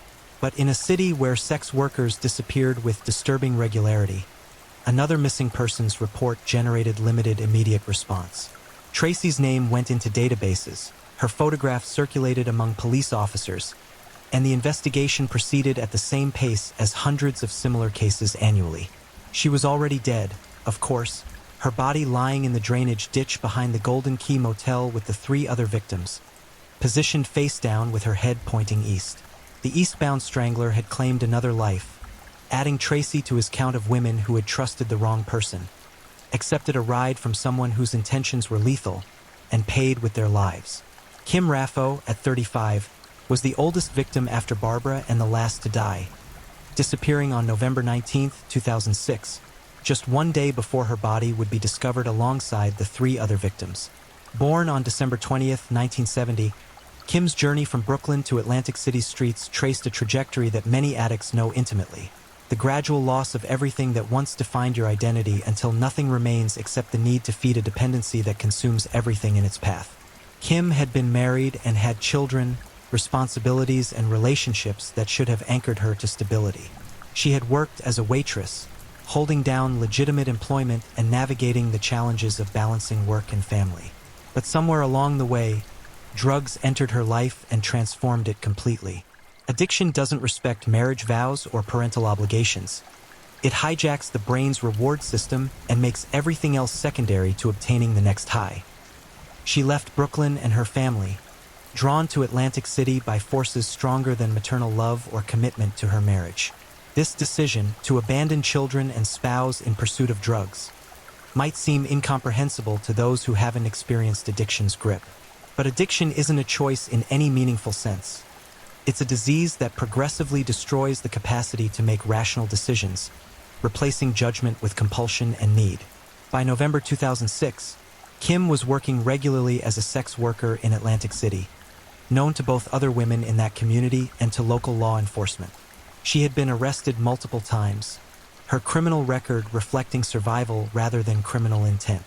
Those who knew her described someone still recognizable as human beneath the addiction, someone who retained enough personality and warmth to form connections even in the brutal world she inhabited. Charles Coles, a local drug dealer, knew Kim well enough to be questioned extensively after the murders. His relationship with her, whether purely transactional or something more complex, placed him on investigators' radar immediately. But knowing a victim doesn't make someone a killer, and despite intensive investigation, evidence linking Coles to the murders never materialized sufficiently to bring charges. Mark Hesse, another acquaintance, knew both Kim and Barbara Brader, his connections to two victims making him an obvious person of interest.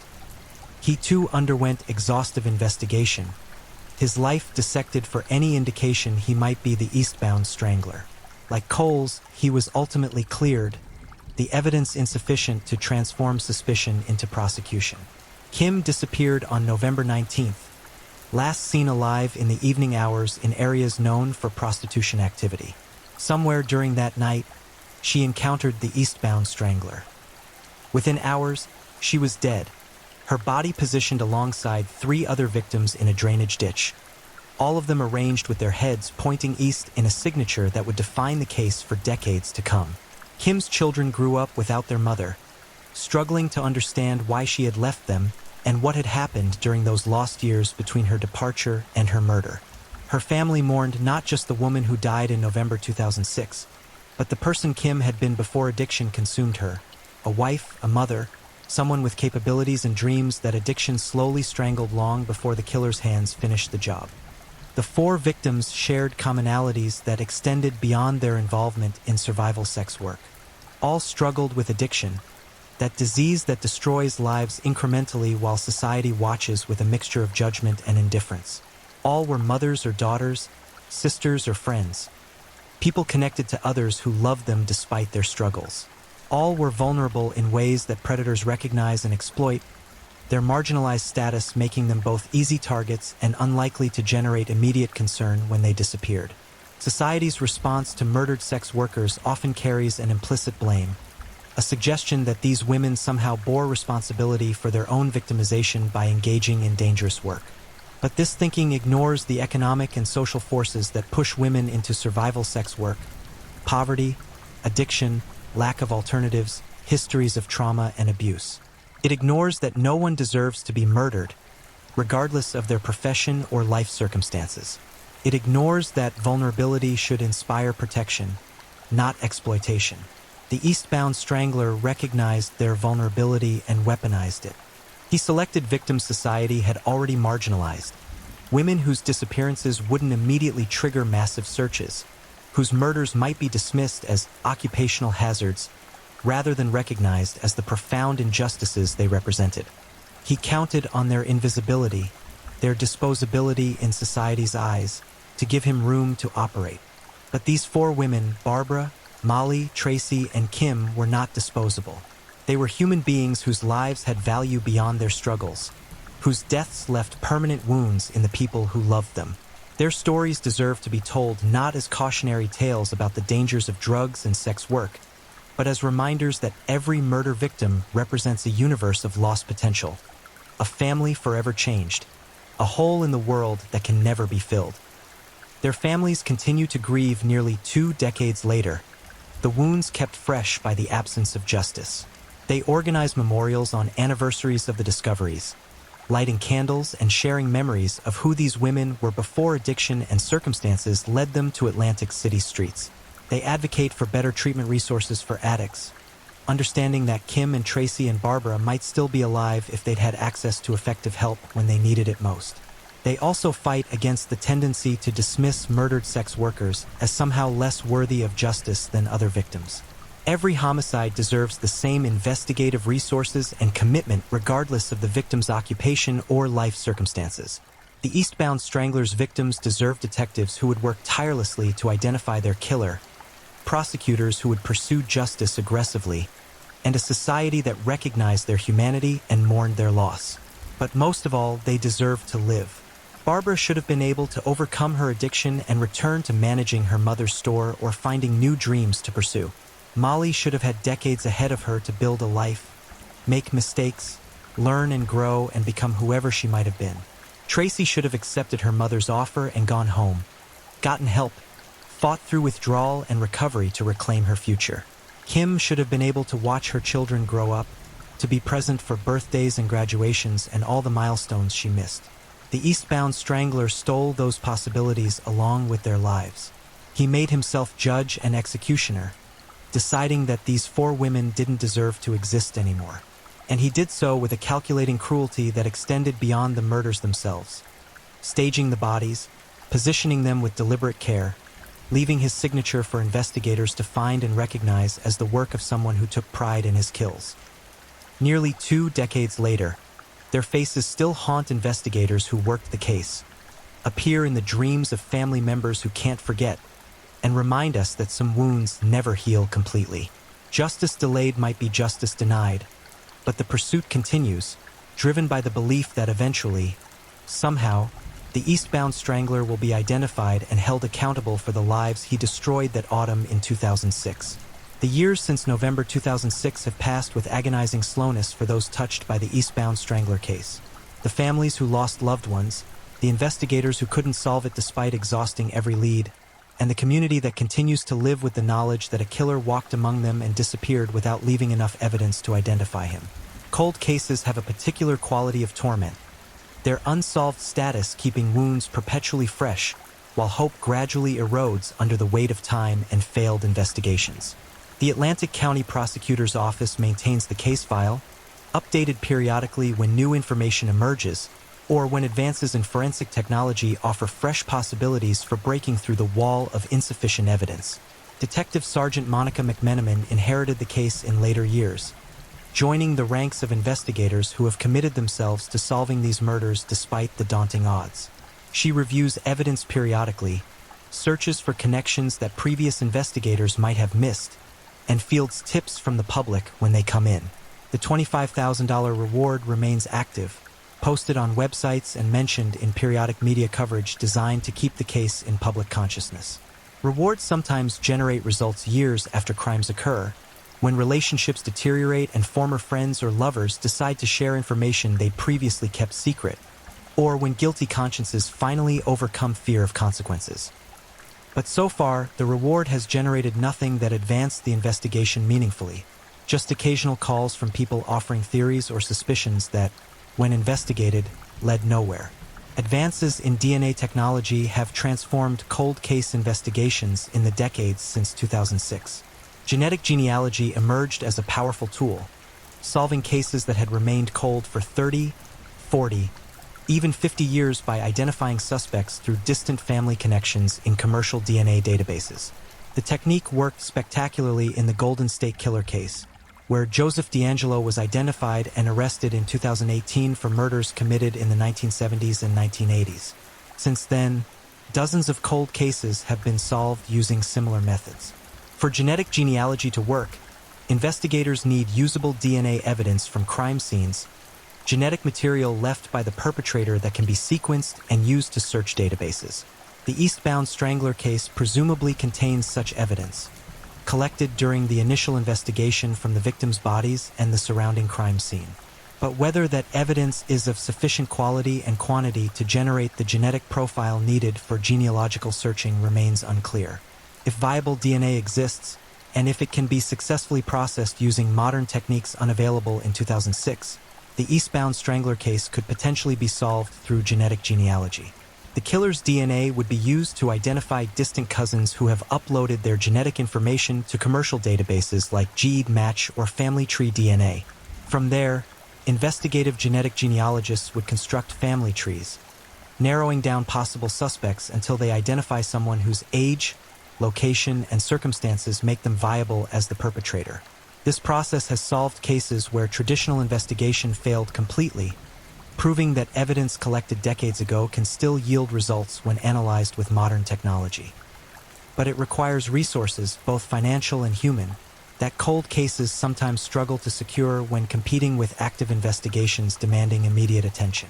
Every dollar spent on the Eastbound Strangler case is a dollar not spent on current homicides, a reality that forces difficult prioritization decisions. The case has also been examined for potential connections to other unsolved murders beyond the Gilgo Beach killings previously investigated and ruled out. Serial killers sometimes operate across broad geographic areas, targeting victims in different jurisdictions to avoid detection.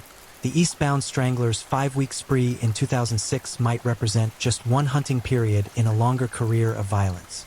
Investigators have compared the Atlantic City murders to unsolved cases in Philadelphia, New York, Baltimore, and other East Coast cities where sex workers have been murdered and their killers never identified. Some cases share surface similarities: victims involved in prostitution, strangulation as cause of death, bodies dumped in areas removed from where they were last seen.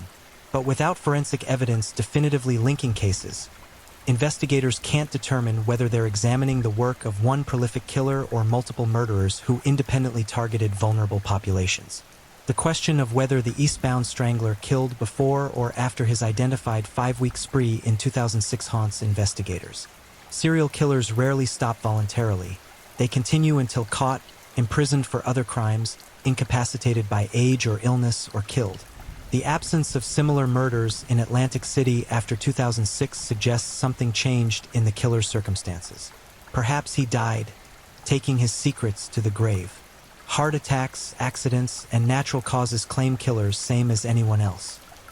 If the Eastbound Strangler died shortly after November 2006, his identity might never be known unless someone comes forward with information or evidence after his death. Perhaps he was imprisoned for unrelated crimes. Many serial killers have criminal histories beyond their murders: domestic violence, theft, drug offenses. It's possible the Eastbound Strangler was arrested for something else and has been incarcerated since 2006, unable to continue killing but never identified as responsible for the Atlantic City murders. Prisons are full of inmates whose complete criminal histories remain unknown, cases they committed but were never charged with because evidence was insufficient or never connected to them. Perhaps he moved away from Atlantic City, continuing to kill in other jurisdictions where his murders remain unsolved or attributed to different perpetrators. Geographic profiling has shown that some serial killers are highly mobile, traveling for work or other reasons and opportunistically killing when circumstances align. The Eastbound Strangler might have killed in Atlantic City because he was there temporarily, for work, visiting someone, or just passing through, and continued his predation elsewhere after leaving. Or perhaps something in his personal circumstances changed. He got married or into a relationship that satisfied needs previously expressed through murder. He aged out of the violent urges that drove his killing. He became religious and sought redemption through abstinence from violence rather than confession.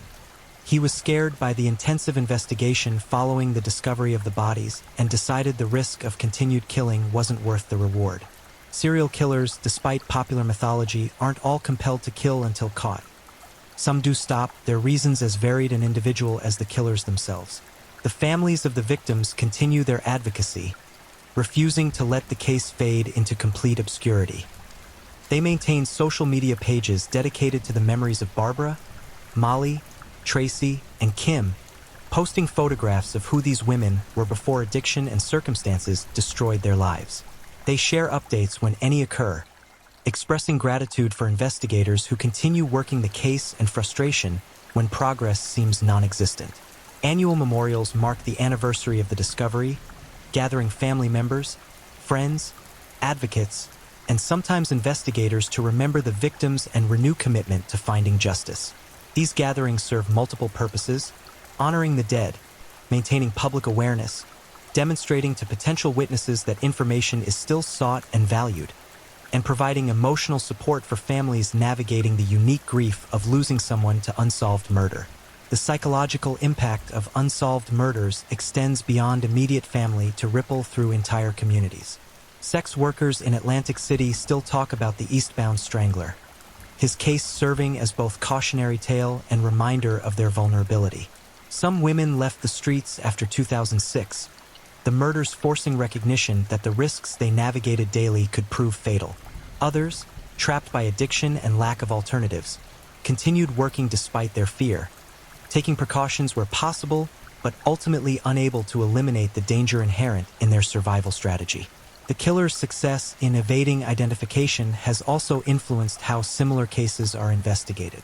Law enforcement agencies have developed better protocols for investigating murders of sex workers, recognizing that initial assumptions about these cases being less important can allow serial killers to operate undetected.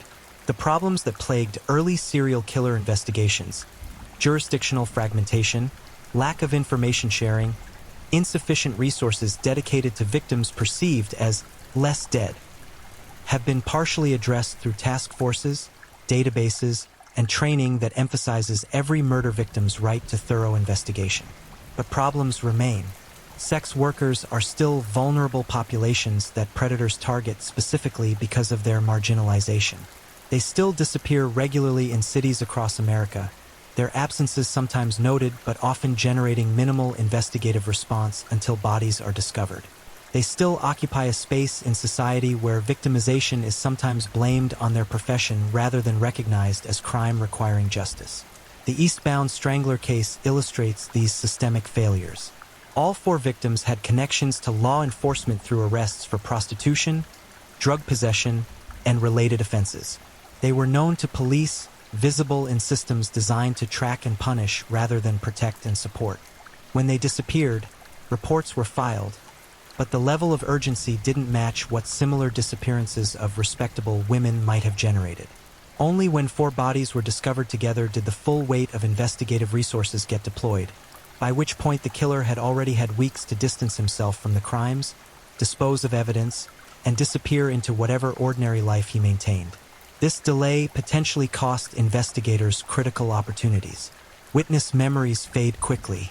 Security footage gets recorded over. Physical evidence degrades. The killer's behavior immediately after the murders, whether he exhibited nervousness, guilt, or suspicious activity that someone might have noticed, becomes harder to reconstruct as time passes.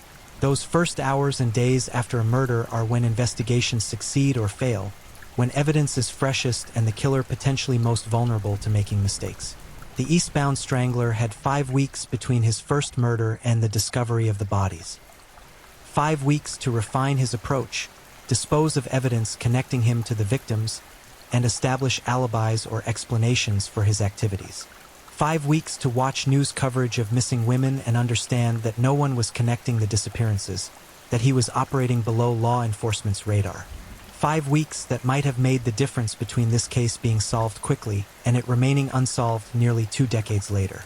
Technology continues advancing, offering periodic hope that old evidence might yield new results.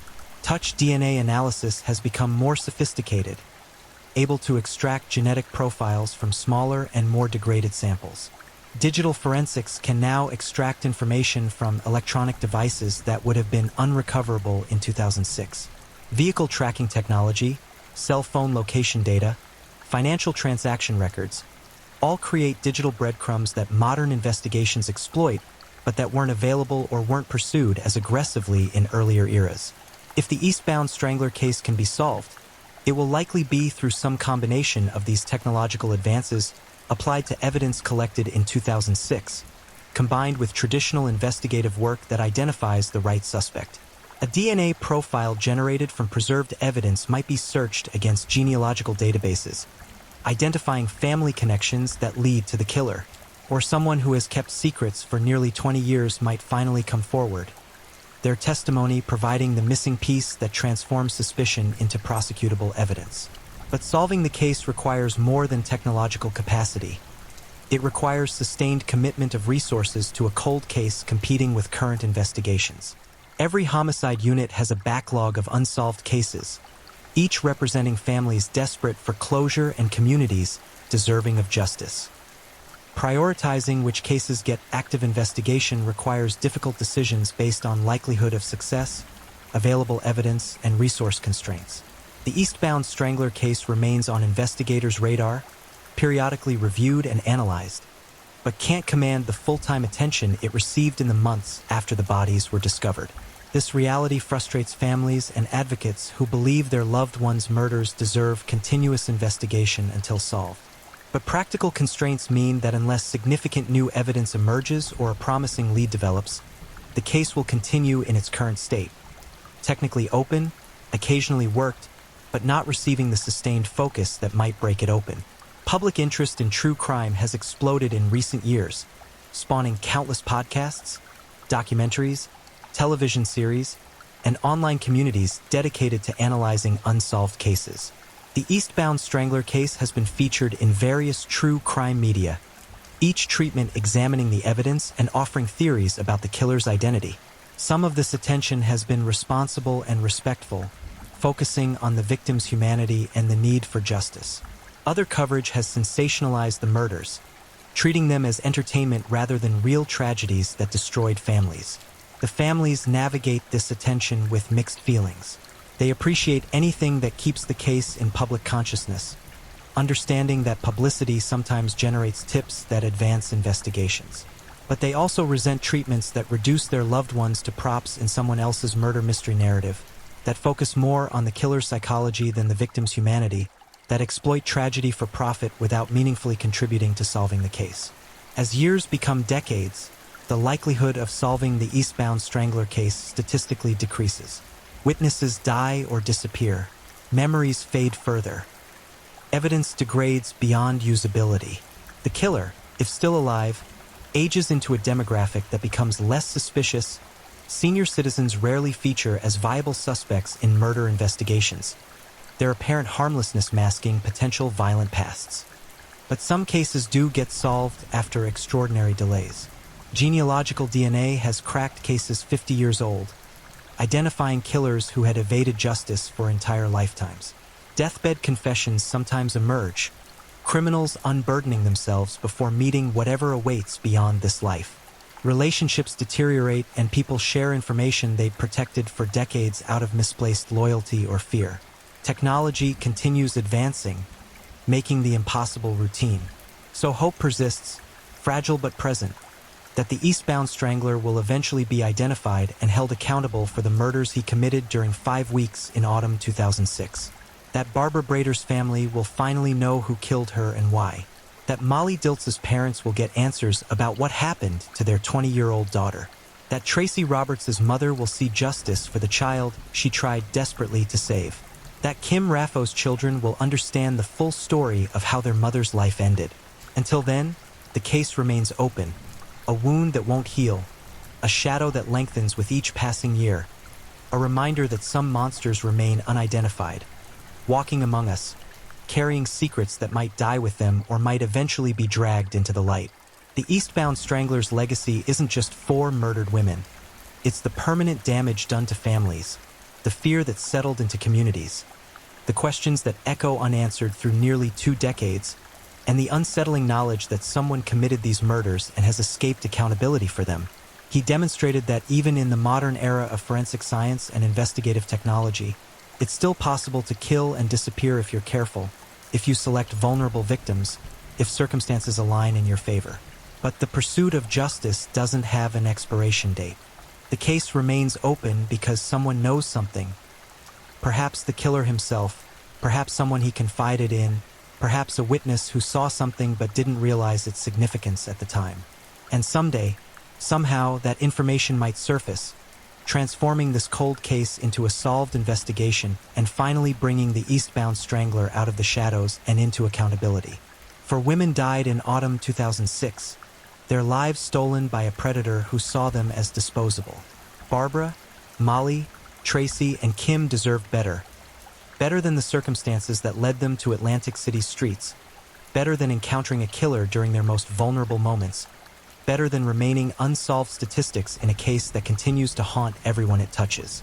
Their story doesn't have an ending yet. The final chapter remains unwritten, waiting for the day when the Eastbound Strangler is finally identified and the families can begin the difficult process of true closure. Until then, the investigation continues, the memories persist, and the shadow of an unsolved quadruple homicide hangs over Atlantic City like a stain that refuses to fade. Tonight, we've walked through a nightmare that remains unfinished. For women murdered, their killer still unidentified after nearly 20 years. The eastbound strangler remains a ghost, but ghosts can be captured, identified, and dragged into the light of justice. Somewhere, someone knows something, and perhaps someday, that knowledge will finally bring this long-suffering case to the resolution it desperately deserves. If you're enjoying these stories, don't forget to leave a comment. I'd love to hear where you're tuning in from and what time it is in your part of the world. And if you haven't already, be sure to like this video and subscribe so you don't miss the next true crime story to help you drift off to sleep. Now, let's move on to our third story. Story 3, The Killing Fields, Texas's most haunting mystery.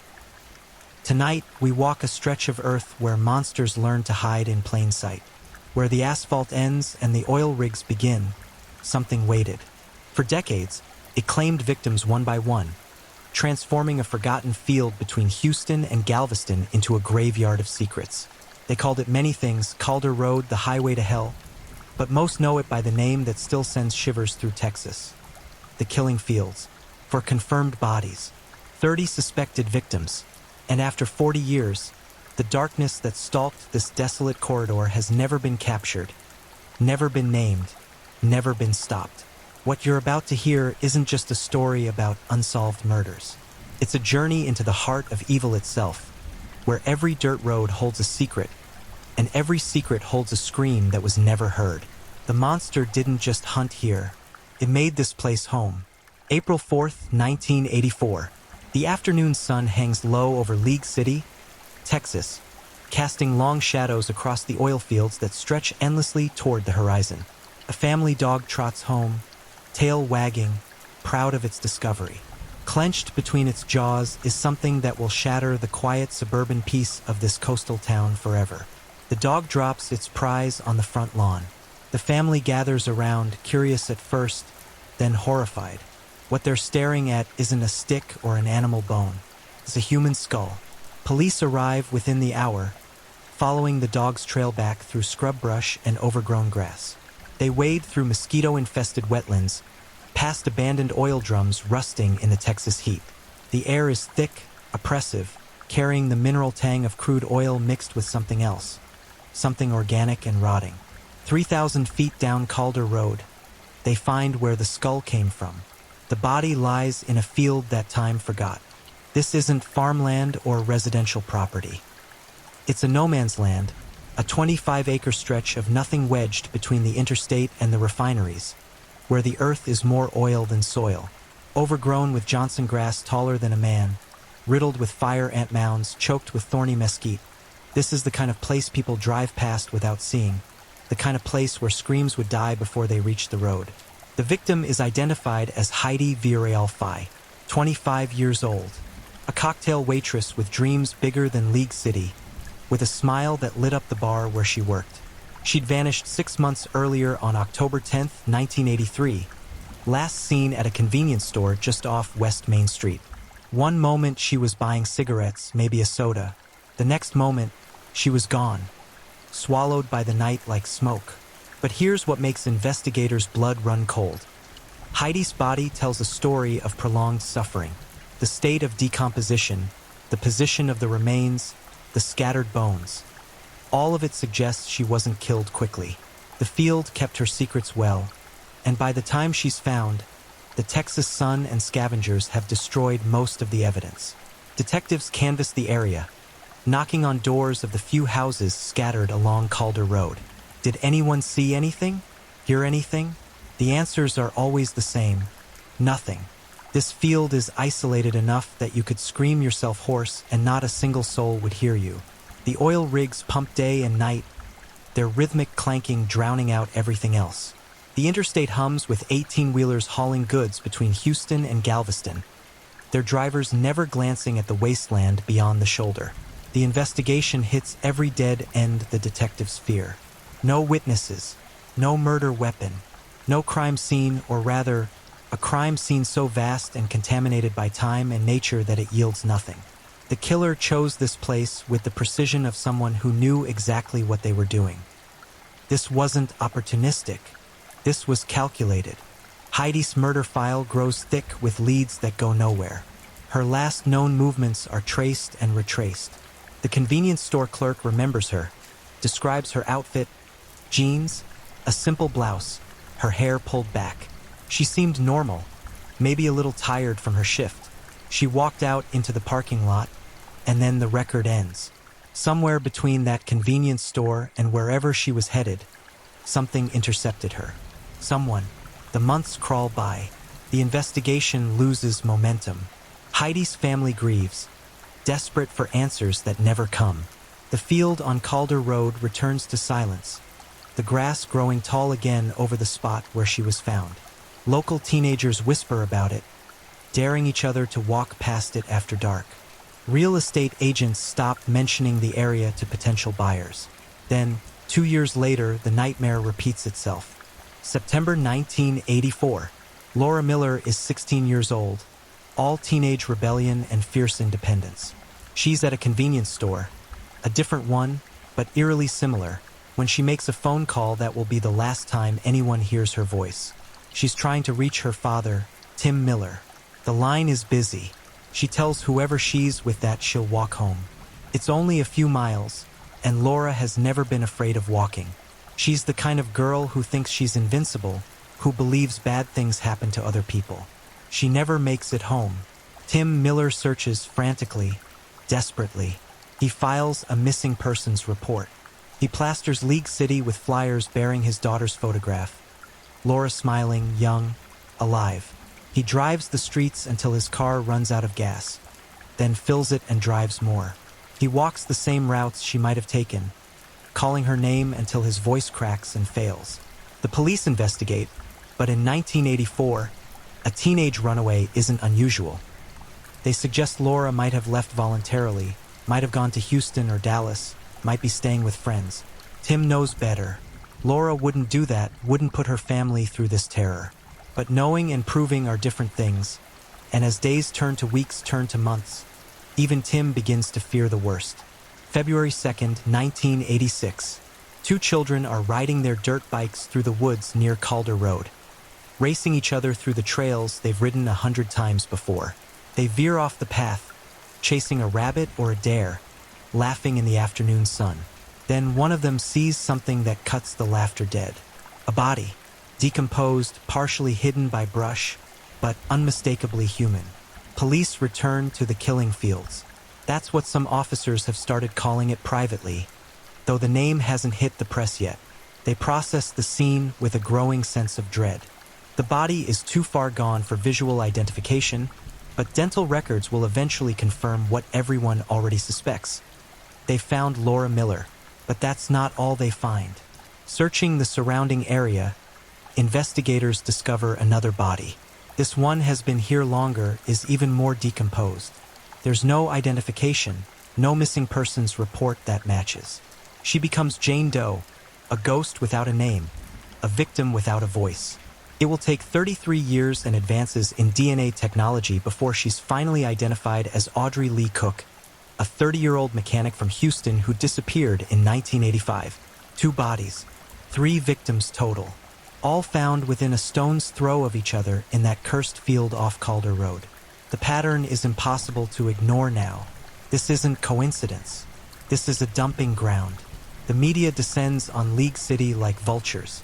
News vans line the streets. Reporters do stand-ups with the field in the background, oil rigs pumping behind them like mechanical specters. Headlines scream across Texas. Serial killer stalks I-45 corridor. Highway of death claims another victim. Who is killing Texas's women? The community reels. Parents stop letting their daughters walk anywhere alone. Convenience stores become places of paranoia. Every customer eyed with suspicion.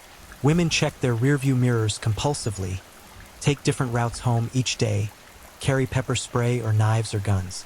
The fear is palpable, thick enough to taste. But fear doesn't stop killers. It never has. Tim Miller, destroyed by grief but burning with purpose, channels his anguish into action.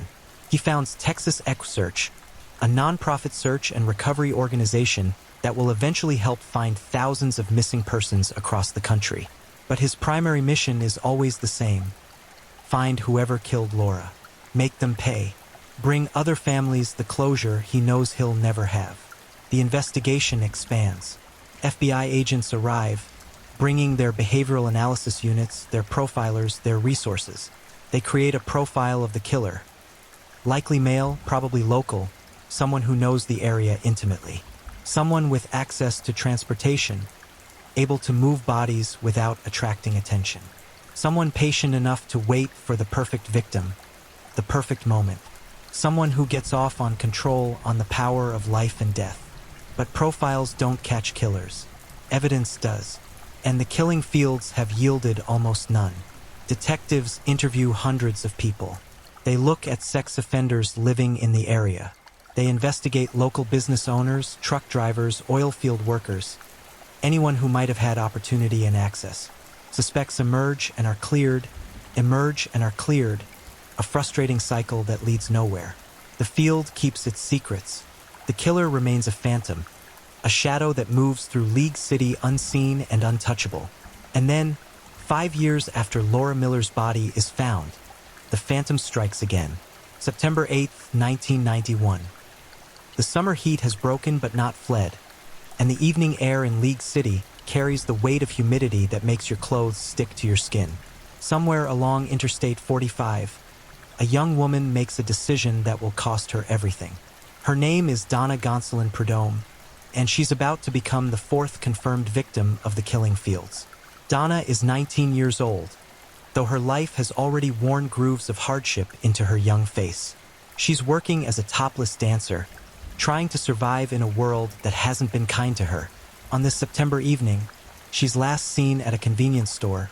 That cursed phrase again, always a convenience store, always that last mundane moment before oblivion.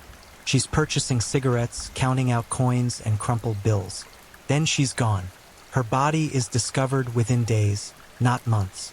A road maintenance worker is checking drainage ditches along Calder Road when he spots something that shouldn't be there. The smell reaches him first. Death always announces itself.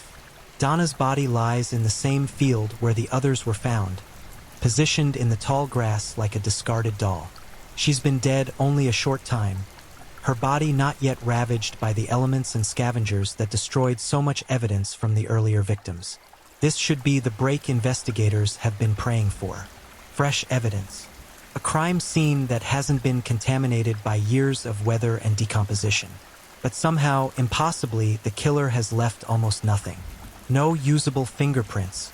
No DNA evidence that can be processed with 1991 technology. No witnesses who saw Donna get into a vehicle or walk off with anyone. She simply vanished from that convenience store parking lot and reappeared as a corpse in the field. The message is clear and chilling. Whoever is doing this knows exactly how to avoid detection. They're not lucky, they're skilled. By now, the killing fields have attracted national attention. Television shows like Unsolved Mysteries feature the case. Journalists from New York and Los Angeles fly to League City to walk the same dirt roads the killer once walked, to stand in the field where bones were discovered, to interview terrified locals who triple-check their locks at night. The area becomes infamous, a dark tourism destination for the morbidly curious. But infamy doesn't translate to justice. Detectives working the case are drowning in tips that lead nowhere. A psychic calls claiming to have visions of the killer, a man with a limp, she says, or maybe a scar. Someone writes an anonymous letter suggesting a local business owner. A prisoner in a different state confesses, but his timeline doesn't match and he's eventually ruled out.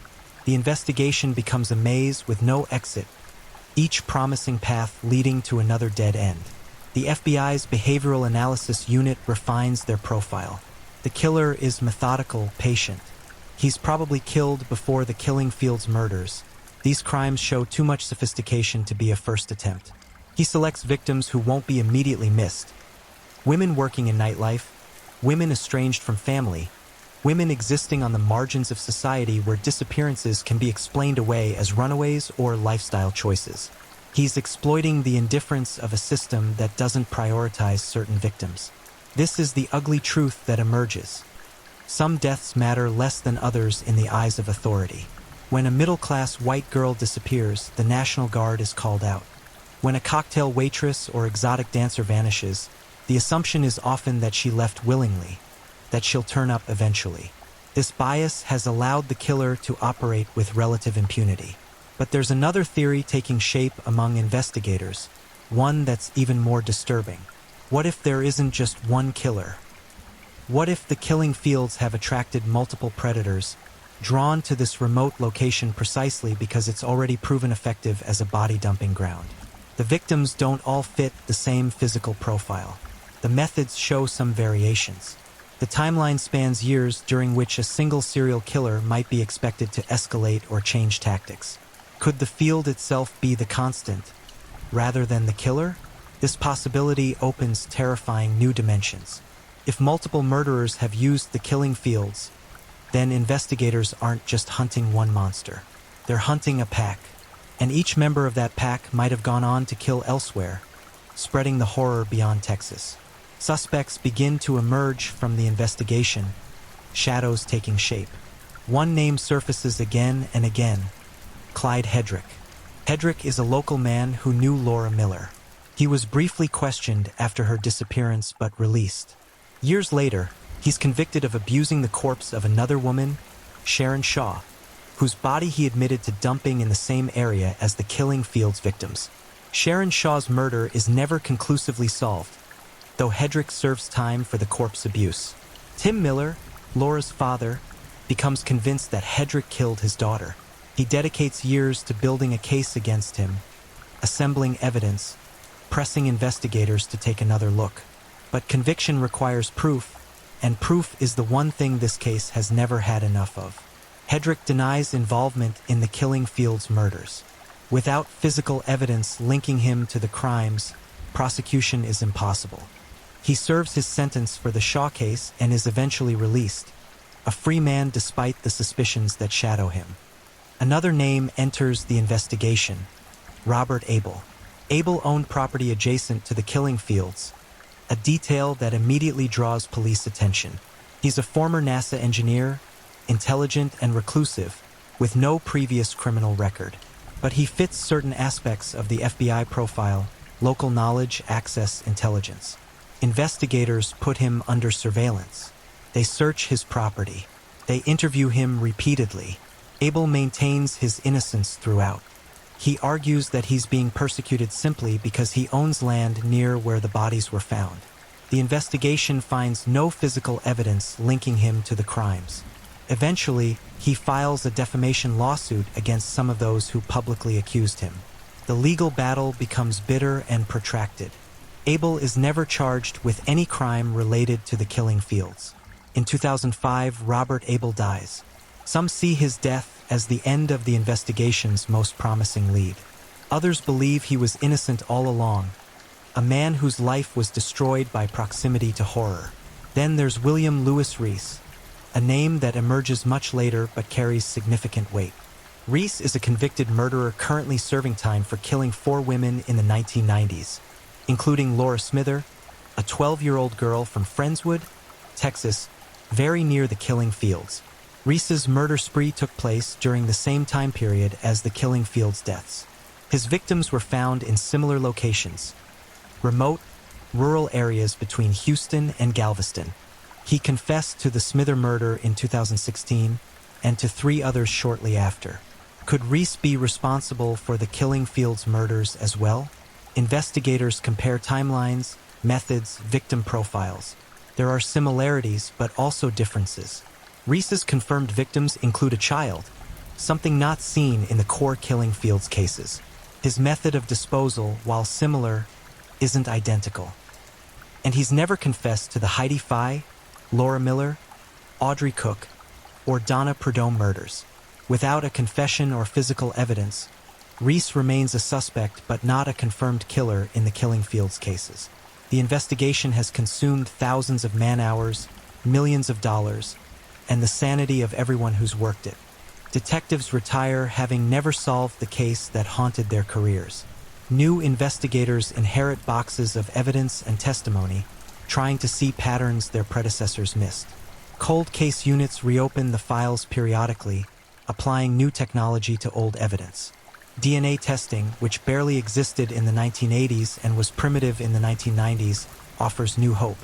Evidence preserved from the crime scenes is re-examined using modern techniques. In 2019, genetic genealogy, the same technology that caught the Golden State Killer, finally identifies the Jane Doe found with Laura Miller as Audrey Lee Cook.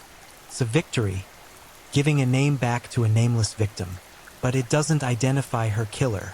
Similar techniques identify the other Jane Doe, found in 1986, as Donna Gonsalon Prudhomme, though some sources list her separately as the fourth victim.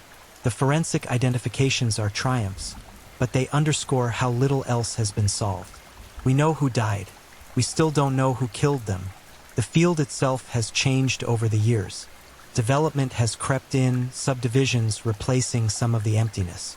The specific location where the bodies were found is now marked, though whether as warning or memorial is unclear. Local teenagers still dare each other to visit at night, hoping to feel the presence of ghosts or catch sight of something supernatural. But the true horror of the killing fields was never supernatural. It was devastatingly, brutally human, for confirmed victims from that field. But remember, over 30 bodies of women and girls have been found along the 50-mile stretch of I-45 between Houston and Galveston since 1971. 30 lives ended and discarded like trash along what some call the highway to hell. Not all of them can be attributed to the killing fields killer or killers. Some are solved. Some are clearly unrelated. But the concentration is impossible to ignore. What makes this corridor so deadly? Is it the isolation, the empty spaces between cities where predators can operate unseen? Is it the transient population drawn by oil work and port jobs? A revolving door of strangers with no ties to the community? Is it simply the law of averages, the grim statistics of a major highway seeing millions of travelers each year? Or is it something else? Something that draws predators the way sharks are drawn to blood in the water? The highway stretches like a scar across the Texas coast. 50 miles of asphalt, flanked by refineries belching flame into the night sky, by abandoned structures slowly being reclaimed by kudzu and salt air, by the kind of sprawling emptiness that swallows sound and light.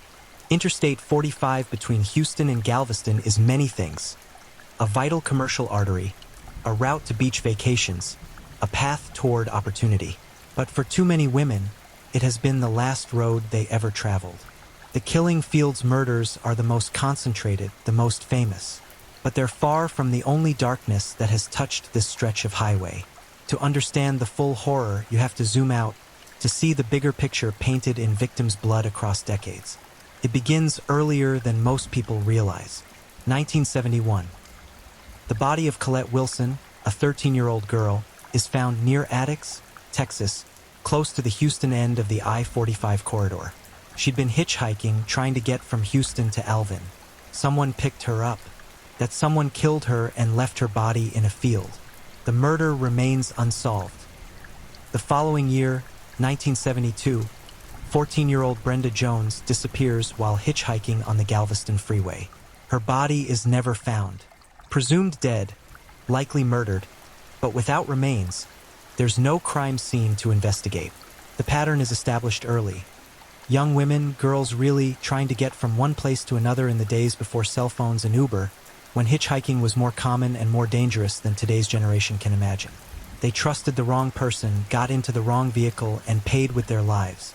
Throughout the 1970s and 1980s, more victims accumulate. Some are found quickly. Others take months or years to be discovered, their bodies decomposed beyond easy identification. Some are never found at all, existing only as missing persons reports that gradually go cold as leads evaporate and public interest wanes. Kimberly Ray Pitchford, 16, vanishes in 1973. Her remains are found in 1984, 11 years later, in a remote area off I-45. Cause of death: undetermined due to the state of the remains. Gloria and Gonzalez, 19, disappears while hitchhiking in 1971. Found 2 weeks later, murdered, near an I-45 off-ramp. Allison Craven, 13, goes missing from Dickinson in 1980. Found murdered soon after. The list goes on and on. Each name represents a life cut short, a family destroyed, a killer who got away with it. What becomes clear is that the highway itself is the hunting ground. Predators cruise I-45, looking for vulnerable women. Hitchhikers are easy targets, willingly getting into a stranger's vehicle. But even women in their own cars aren't safe. Staged accidents, offers of help with flat tires, aggressive following until the victim pulls over. The methods vary, but the result is always the same. The transient nature of the highway population works in the killer's favor. Someone can snatch a victim in Houston, kill her, and dump the body near Galveston, or vice versa, creating jurisdictional confusion. Is it a Houston case? A Galveston case? A Texas City case? The bureaucratic tangle slows investigations and allows trails to go cold. Some investigators theorize that truckers are responsible for a significant percentage of highway murders across America.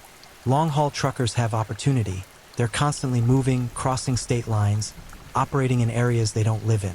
They have means, large vehicles with sleeper cabs where victims can be concealed. And a small percentage of them have motive, the darker impulses that drive men to kill.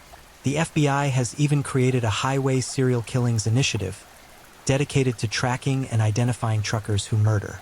Could trucker involvement explain some of the I-45 deaths? Possibly. The highway is a major trucking route, but it doesn't explain the killing field specifically, where bodies were dumped in the same location repeatedly, behavior suggesting local knowledge rather than a passing trucker. The 1990s bring new horrors. Jessica Kane, 17, disappears in 1997 after leaving a theater where she'd been rehearsing for a play. Her truck is found abandoned on I-45, keys in the ignition, her personal items still inside. It's as if she simply vanished mid-drive. Her remains aren't discovered until 2016, when William Lewis Reese confesses to killing her and directs authorities to where he buried her body. Kelly Cox, 20, disappears from a parking lot in Denton, Texas, in 1997. Her remains are found years later in an area near I-45. Reese also eventually confesses to this murder.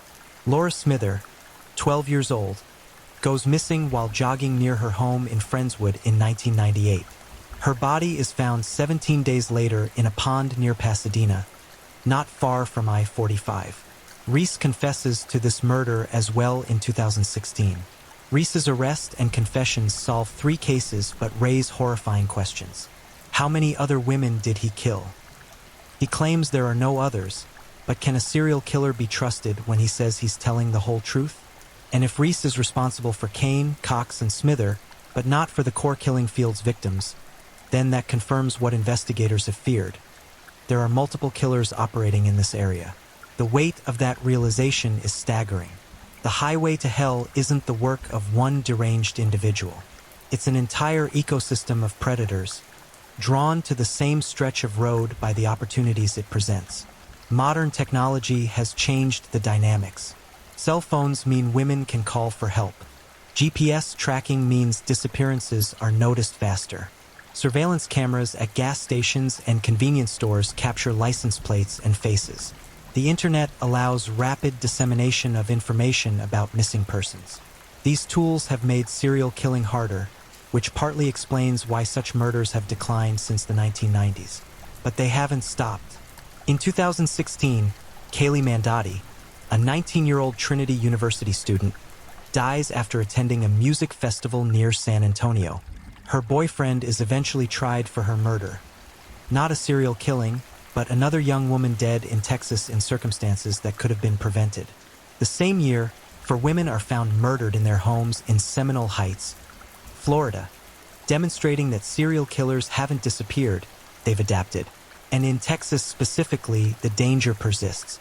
The families of the killing field's victims have formed a community bound by tragedy. They meet regularly, supporting each other through decades of unanswered questions. They pressure law enforcement to keep investigating, to never let the cases go completely cold. They speak to media whenever interest resurges, hoping that one more interview, one more documentary, one more news story will jar loose the lead that finally breaks everything open. Tim Miller, Laura's father, has become the unofficial spokesman for this community. His Texas Search organization has helped find hundreds of missing persons, bringing closure to families across America. But his own closure remains elusive. He's now in his 70s, still fighting, still demanding justice for Laura. He knows that whoever killed his daughter may be dead by now, statistically likely given how much time has passed. But he needs to know. The not knowing is its own kind of death, a slow poison that's been killing him for decades. Nina Yeager, Heidi Fai's niece, has similarly become a voice for her murdered aunt. She organizes vigils, keeps Heidi's memory alive, refuses to let her become just another statistic. She didn't deserve what happened to her. Nina says in interviews, none of these girls did. That phrase, these girls, captures something essential about the victims. Most of them were barely adults, still figuring out who they were and who they wanted to become. They had dreams. Heidi wanted to save money and maybe move to a bigger city. Laura was just starting to understand her own strength and independence. Audrey was working as a mechanic in an era when women in trades were rare, breaking barriers. Donna was trying to survive in a world that hadn't given her many options. They deserved better than to die in a field and become footnotes in a true crime story. The killing fields have also impacted League City itself. Real estate values in areas near Calder Road took a hit for years. Parents who grew up in the shadow of the murders tell their own children to be careful, passing down fear like a family heirloom. The city has tried to move past its dark reputation, emphasizing its beaches, its small-town charm, its proximity to Houston.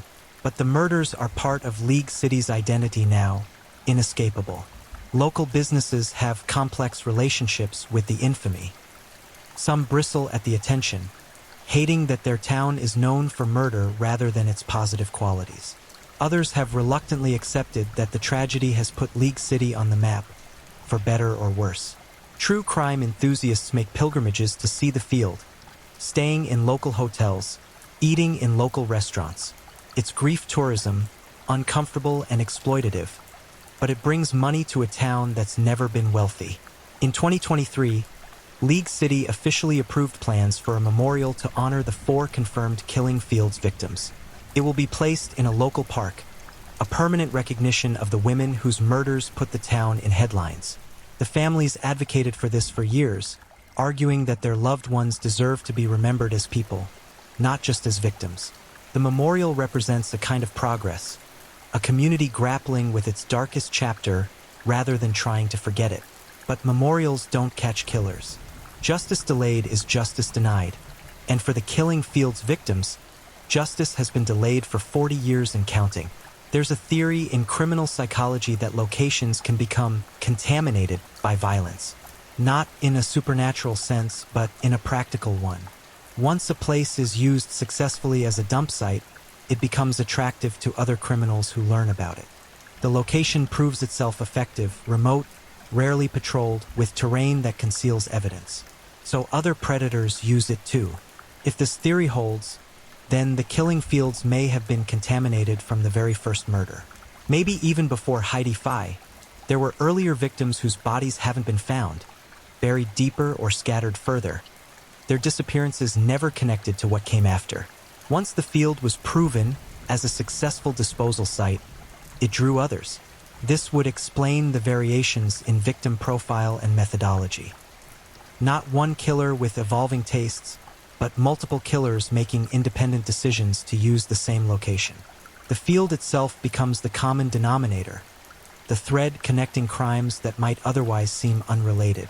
But whether it's one killer or many, the fundamental question remains: why did the murders stop? The last confirmed killing fields victim was Donna Prudhomme in 1991. That's over 30 years ago now. If a serial killer was responsible, what happened to him? Serial killers don't typically just stop. They die, they're incarcerated for other crimes, they're killed themselves, or they move to different hunting grounds. Occasionally they manage to exert enough control to cease killing, But this is rare and usually involves significant life changes. Aging, illness, dramatic shifts in circumstance. Did the Killing Fields killer die in the early 1990s? It's possible. If he was middle-aged during the murders, he'd be elderly or dead by now. Natural causes could have ended his predation where law enforcement couldn't. Did he go to prison for something else? This is another common pattern. Many serial killers are eventually caught for unrelated crimes: burglary, assault, parole violations.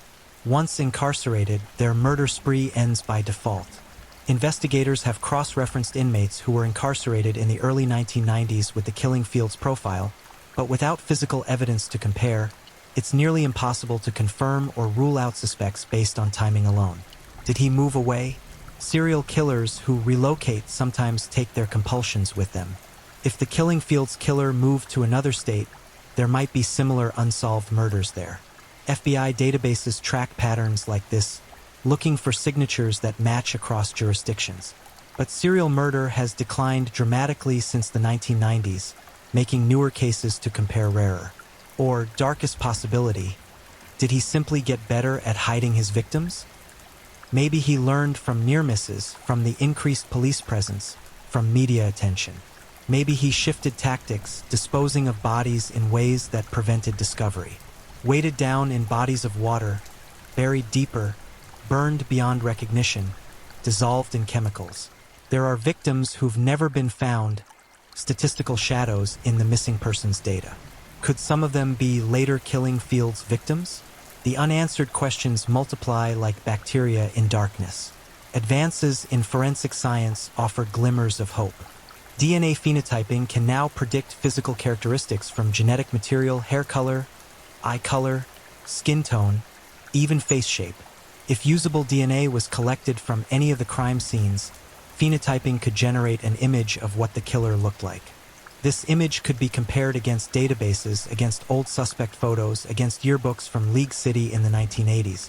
Genetic genealogy, the technique that identified Audrey Cook and caught the Golden State Killer, represents another avenue. If the killer left DNA at the scenes, that DNA can be run through genealogy databases to identify potential familial matches. From there, traditional detective work builds family trees, narrows suspects, eventually points to an individual. It's painstaking and time-consuming, but it works. The challenge is whether sufficient genetic material exists. The Killing Fields crime scenes were compromised by time, weather, and decomposition. DNA degrades. What little biological evidence might have existed in the 1980s might not be viable now, even with modern extraction and amplification techniques. Still, cold case investigators never completely give up. Every few years, the Killing Fields files are pulled out and re-examined.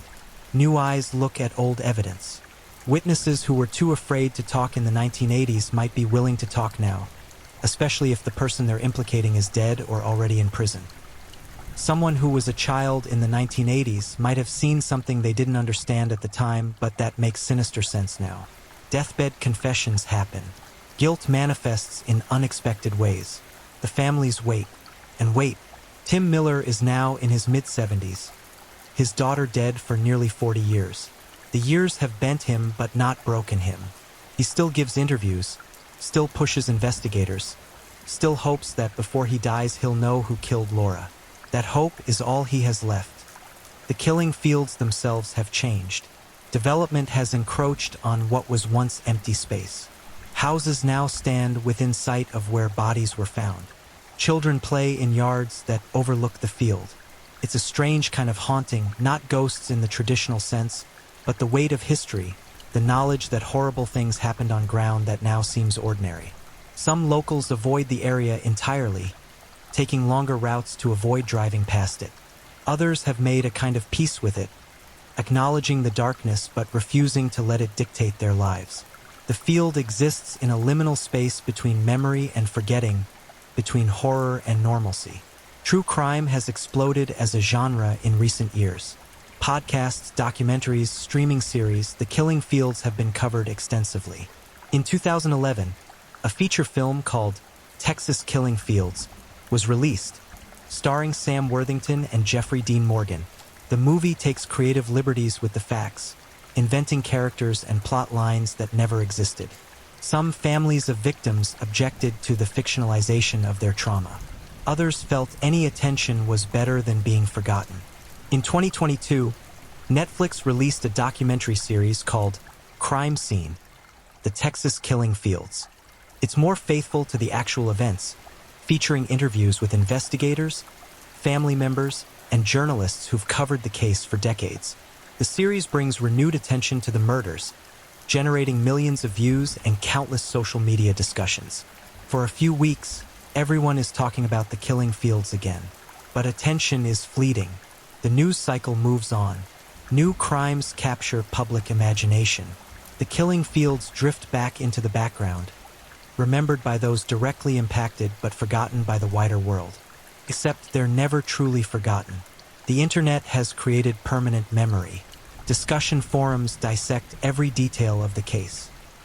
Amateur sleuths build elaborate theories connecting the killing fields to other unsolved murders across the country. Some of these theories are ridiculous, grasping at coincidences and seeing patterns where none exist. But others are surprisingly sophisticated, connecting dots that professional investigators might have missed. Reddit threads about the case run hundreds of comments long.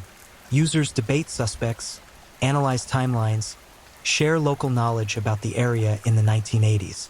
Someone claims their uncle knew Robert Abel and insists he was innocent.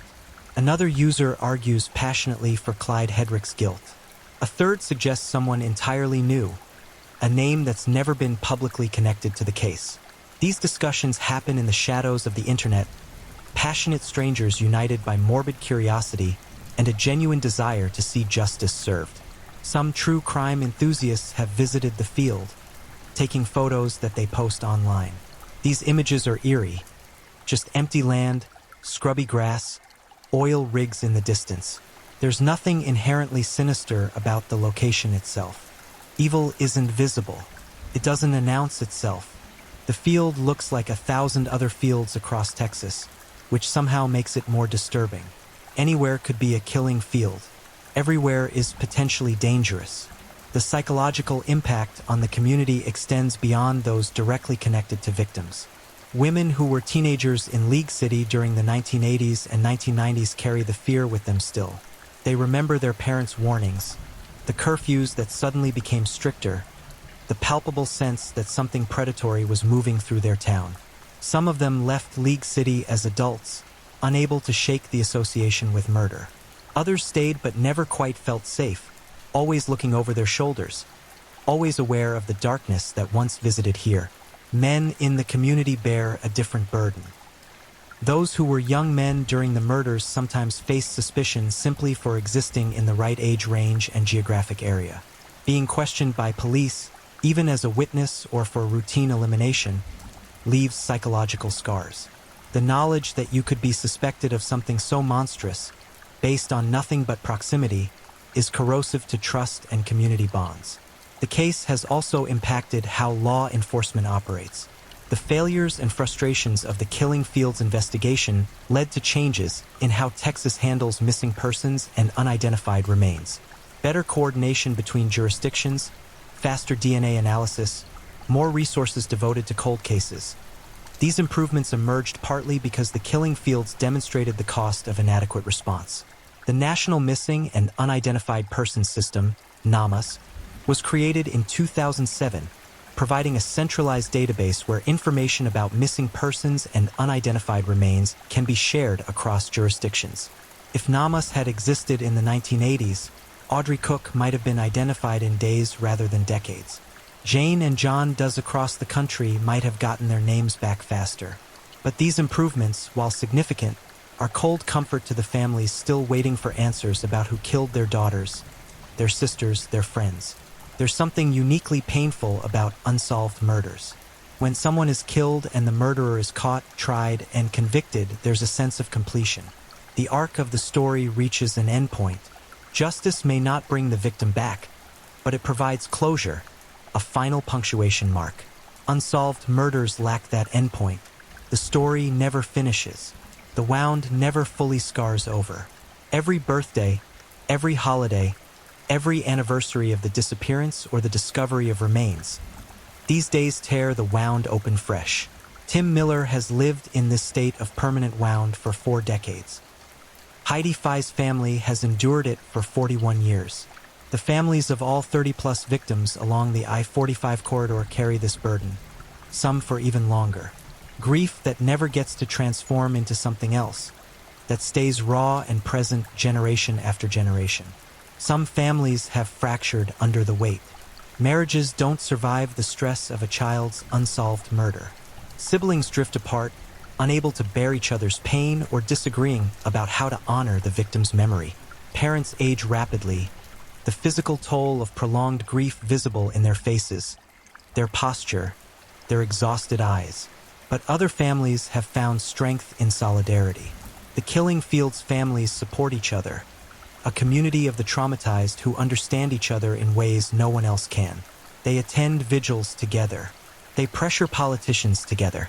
They keep each other going when the despair becomes overwhelming. And they wait for the call that might never come. The call from law enforcement saying they've finally caught him, finally identified him, finally closed the case. That call could come tomorrow. DNA from the crime scenes could match someone in a database.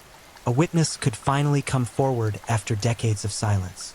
A killer on his deathbed could confess, seeking some kind of absolution before facing whatever comes after death. Or the call might never come. The killer could die anonymously, his secret protected by silence and decomposition. Evidence could be lost to fire or flood or bureaucratic incompetence. The truth could remain buried as deeply as the victims once were. Either way, the field remembers. The earth where bodies lay absorbs everything: blood, tears, terror. Grass grows over it, but what's underneath remains. The oil rigs pump on, their mechanical rhythm unchanged by human tragedy. The interstate carries its endless stream of traffic, drivers oblivious to the history surrounding them. And somewhere, maybe in a nursing home or a prison or a grave, the person who knows what happened stays silent. The person who killed Heidi and Laura and Audrey and Donna keeps their secret. Maybe they think about it every day, reliving the murders in guilty memory. Maybe they've compartmentalized it, locked it away in some dark corner of their psyche where it can't touch their daily life. Maybe they've forgotten entirely, their crimes buried under decades of subsequent experience. But forgetting doesn't equal erasure. The truth exists whether anyone remembers it or not. DNA doesn't forget. Evidence doesn't forget. And the families damn sure don't forget. The Killing Fields case remains open, active.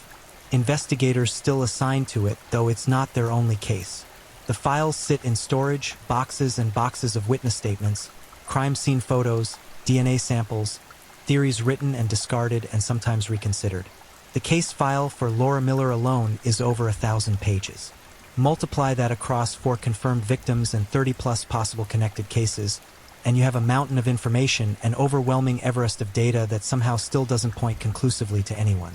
Modern AI and machine learning algorithms are being applied to cold cases now, software that can analyze vast amounts of data faster than human investigators, finding patterns and connections that might otherwise be missed. Maybe these tools will finally break the Killing Fields open. Maybe artificial intelligence will accomplish what human intelligence couldn't. Or maybe the truth is simpler and darker. Some people are just good at killing and getting away with it. They understand forensics better than the police expected. They're lucky in ways that compound over time. They're careful, patient, willing to wait months or years between victims to avoid establishing a clear pattern. They select victims who won't be immediately missed and won't generate massive search efforts. They dispose of bodies in locations where evidence degrades rapidly, and they stop or at least become invisible before they're caught. This is the nightmare scenario that keeps investigators awake at night. Not that the killer is some diabolical genius, but that he's simply competent enough and lucky enough to evade detection for 40 years and counting. That he's living an ordinary life, maybe with a family of his own, maybe respected in his community, while inside him sits the memory of what he did in that field. As the script draws to a close, the Killing Fields remain what they've always been. A scar on the landscape, a testament to violence unpunished, a reminder that evil doesn't always get defeated. For women, Heidi, Laura, Audrey, and Donna died there and were discarded like trash. Their names deserve to be remembered. Their lives deserve to matter. Their deaths deserve justice. But deserve and receive are different things. The sun sets over League City, Texas, painting the sky in shades of orange and red that echo the flames from distant refineries. The field sits quiet in the fading light, indistinguishable from any other stretch of coastal prairie. Night comes on, and with it the sounds of crickets, of distant traffic, of oil rigs pumping crude from deep underground.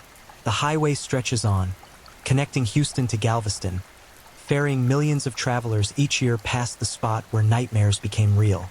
Most don't know they're driving by a graveyard. Most wouldn't care if they did. It's just another exit, another mile marker, another forgettable stretch of Texas highway. But for those who know, for those who remember, for those still searching for answers, that field will never be ordinary. It will always be the killing fields. It will always be the place where someone got away with murder, where someone might still be getting away with murder. The investigation continues. The families persist. The dead wait silently for justice that may never arrive. And somewhere in the darkness, a secret remains kept. A truth remains hidden. A monster remains unnamed. The field keeps its secrets well. It always has. But secrets, like bodies, have a way of surfacing eventually. Time and pressure and persistence crack even the most carefully constructed silence. Someone knows something. Someone always knows something. Whether they'll ever tell is the question that haunts every unsolved case. For now, the killing fields stand as a monument to questions without answers, to lives cut short, to evil that escaped justice. The story has no ending yet. No final chapter where the hero triumphs and the villain is vanquished. Real life rarely provides such satisfying conclusions. But the story isn't over. Not while people remember. Not while families fight. Not while investigators refuse to close the file. Somewhere out there, the truth waits to be discovered. Somewhere in boxes of evidence or in the fading memory of a witness, the key to solving the killing fields exists. The field remembers what happened there, even if it cannot speak. The dead remember, though they can no longer testify. And the killer remembers, carrying that weight until the day their own story ends. Justice delayed is not justice denied, not yet. Not while there's still time. Not while there's still hope. The hunt continues. The families endure. The victims demand, silently, to be heard. And the killing fields wait, patient as only Earth can be, for the day when their secrets finally come to light. Until that day comes, if it ever does, we remember Heidi Vireal Fay, Laura Miller, Audrey Lee Cook, and Donna Gonsalon Prudhomme. We remember the 30-plus other victims whose deaths may be connected. We remember that they were people, not just statistics. They had dreams and fears, loves and losses, futures that were stolen from them. We remember, because someone has to. Because forgetting the victims means the killer wins completely. And we refuse to let evil have the last word. The killing fields may keep their secrets for now, but we're still listening, still watching, still waiting for truth to surface from the darkness where it's been buried for far too long. This is the Texas killing fields. This is the story that won't end until justice is finally served. And this is why we never stop looking for answers, no matter how long it takes. If you're enjoying these stories, don't forget to leave a comment. I'd love to know where you're tuning in from and what time it is in your part of the world. And if you haven't already, make sure to like this video and subscribe so you never miss the next true crime story to help you unwind. Now, let's get into our final story. Story 4. The Manchester Pusher. We came to find a killer who doesn't exist, but 85 bodies say otherwise. For years, the dark water has claimed them. One by one, young men vanishing after nights out. Their bodies dragged from Manchester's canals with no answers, no witnesses, no justice. Police call it coincidence. Families call it murder. And somewhere in the shadows along those towpaths, something or someone keeps feeding the water its prey. This is the story of the Manchester Pusher, a phantom the authorities refuse to name. a predator that shouldn't exist according to every official report, yet continues to haunt the waterways of England's industrial heart. Over 85 deaths, 28 open verdicts, 0 arrests, and a city that can't decide if it's living with tragedy or terror. They say serial killers leave patterns. They say monsters can't hide forever. They say there's no such thing as the perfect crime. But what if they're wrong? What if the perfect killer isn't the one who leaves no evidence, but the one nobody believes in? Welcome to Manchester. The water is waiting. Manchester wasn't built for beauty. It was built for function, for industry, for the brutal machinery of the Industrial Revolution that ground grain and cotton and human lives into profit. The canals that snake through its streets weren't carved for pleasure. They were arteries of commerce, channels that fed the factories, highways for coal and timber and textile that made Manchester a titan of manufacturing. Today, those same waterways cut through the heart of a modern city, winding past nightclubs and apartment complexes, beneath bridges strung with fairy lights, alongside gastropubs where young professionals sip craft beer after work. The Rochdale Canal, the Bridgewater Canal, the Manchester Ship Canal, nearly 60 miles of water threading through Greater Manchester like veins through a body. But these veins run cold.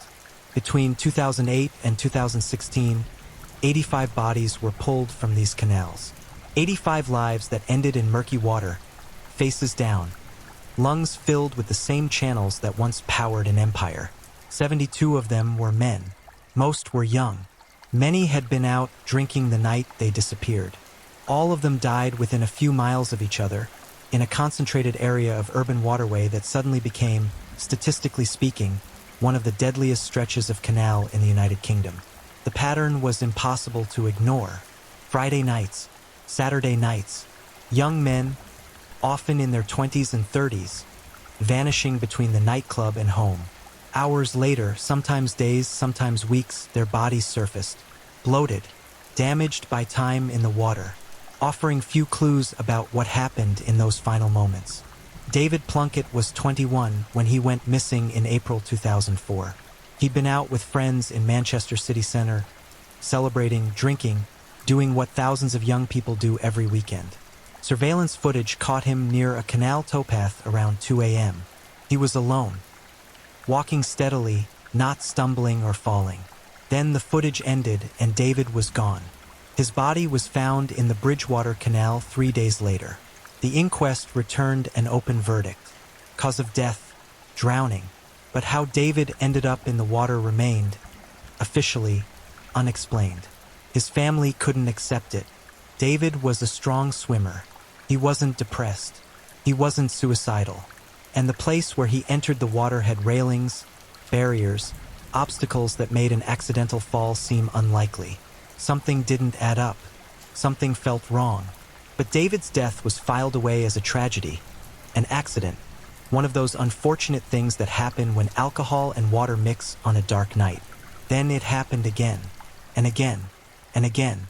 Christopher Bronte, 22, found in the Rochdale Canal in February 2007. He'd been missing for 6 weeks. His family had searched desperately, posting flyers, walking the streets, begging for information. When his body finally surfaced, decomposed and damaged, the questions outnumbered the answers. Christopher had been out with friends. He'd last been seen walking toward a bus stop. The route shouldn't have taken him near the canal. Yet somehow he ended up in the water and stayed there for 42 days before anyone knew where to look. Nathan Tomlinson, 18, disappeared after a night out in Oldham in March 2009. His body was discovered in the Rochdale Canal. Nathan had been a happy teenager, excited about his future, with no reason to harm himself and no history of reckless behavior. The inquest heard testimony about his last movements, his final texts to friends, the route he should have taken home. None of it explained the canal. Raymond Duffy, 19, vanished in September 2011 after leaving a nightclub in Manchester city centre. 3 days later, his body was recovered from the Rochdale Canal. Raymond's family insisted he would never have walked that close to the water. The path he would have taken home was well lit, busy, far from the towpath where he supposedly fell. Shovik Pal, 18, went missing in January 2012 after a night out near Oxford Road. His body was found in the canal a mile away from where he was last seen. Shovik had been talking to his girlfriend on his phone right before he disappeared. The call cut off suddenly. When police traced his phone's last location, it pinged near the canal. But Shovik had no reason to be there. The route made no sense. One after another, they fell, or were pushed, or were taken. Young men, their whole lives ahead of them, ending up face down in cold water with no witnesses, no explanations, no justice. The deaths were spread out enough that each one could be explained away individually.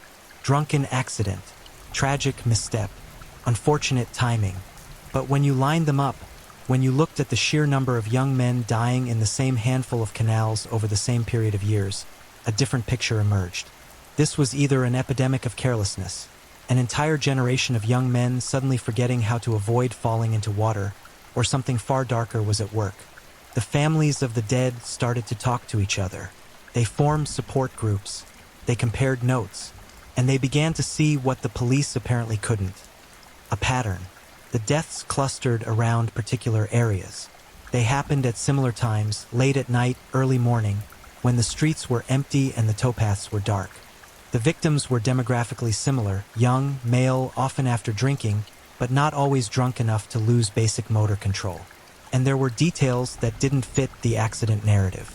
Bodies found with unexplained injuries, bruising that seemed inconsistent with a fall, personal belongings missing, phones that stopped transmitting suddenly, as if they'd been destroyed or dumped separately from the bodies, witnesses who reported seeing men near the canal towpaths late at night, lurking, watching, then vanishing before police arrived.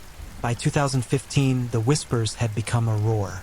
Manchester had a serial killer. Someone, or maybe multiple someones, was targeting young men, luring or forcing them into the canals and watching them drown. The phantom had a name now, given by those who believed in its existence. The Manchester Pusher. The name carried weight, carried menace. It suggested intent, predation, calculation. Not accidents, but murders. Not tragedy, but evil. But here's where the story fractures into two opposing realities. In one reality, the Manchester Pusher is real. A killer who has claimed more victims than most serial killers in British history, operating with near-perfect impunity for over a decade. A predator who understands the canals intimately, who knows where the cameras don't reach, who can identify vulnerable targets and strike without leaving evidence. Someone who has turned the waterways of Manchester into a personal hunting ground, feeding the canals with bodies while authorities look the other way. In the other reality, the Manchester Pusher is a myth, an urban legend born from grief and coincidence, a story that provides false comfort by giving random tragedy a face and a name. The deaths are accidents, terrible, heartbreaking accidents, but accidents nonetheless. Young men drinking too much, getting disoriented, wandering too close to unguarded water in the dark. No killer, no conspiracy, just probability and misfortune playing out over years in a city with 60 miles of canal and a thriving nightlife. Greater Manchester police firmly, consistently, adamantly insist on the second reality. They have investigated every death. They have found no evidence of foul play in the vast majority of cases. They have reviewed CCTV footage, interviewed witnesses, examined bodies, and concluded again and again that these deaths, while tragic, are accidental. The idea of a serial killer targeting young men via canal drowning is, in their professional opinion, unsupported by facts. But the families of the dead, many of them at least, believe in the first reality. They know their sons, their brothers, their friends. They know these weren't careless drunks stumbling into water. They know something is being missed, something is being ignored, something is being covered up or overlooked because it's easier to call 85 deaths a coincidence than to admit a killer has been operating unchecked for years. So who's right? That's the question that has haunted Manchester for nearly 2 decades.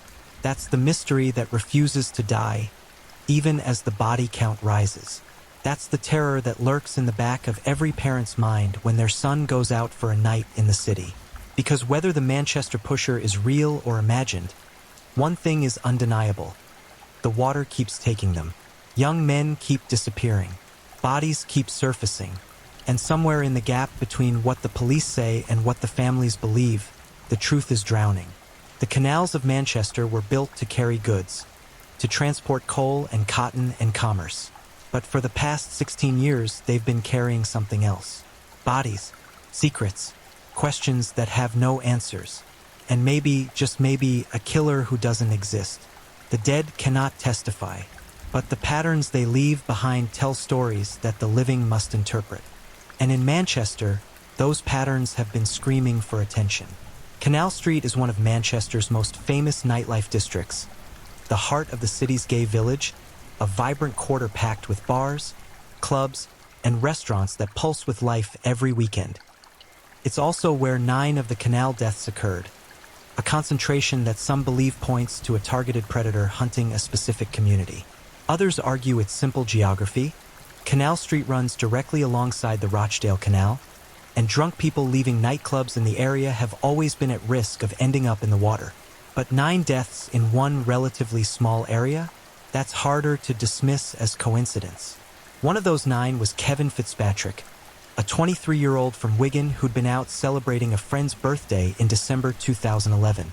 Kevin was last seen on CCTV walking along Canal Street around 3 a.m. He was alone but appeared steady on his feet, not stumbling or showing signs of severe intoxication. The footage showed him passing several bars, heading toward the canal towpath area. Then the cameras lost him. His body was pulled from the Rochdale Canal the next morning by a passerby who spotted something floating near a bridge. Kevin was face down, fully clothed, his phone and wallet still in his pockets. The autopsy revealed he drowned, with alcohol in his system but not at levels that would typically cause complete loss of coordination.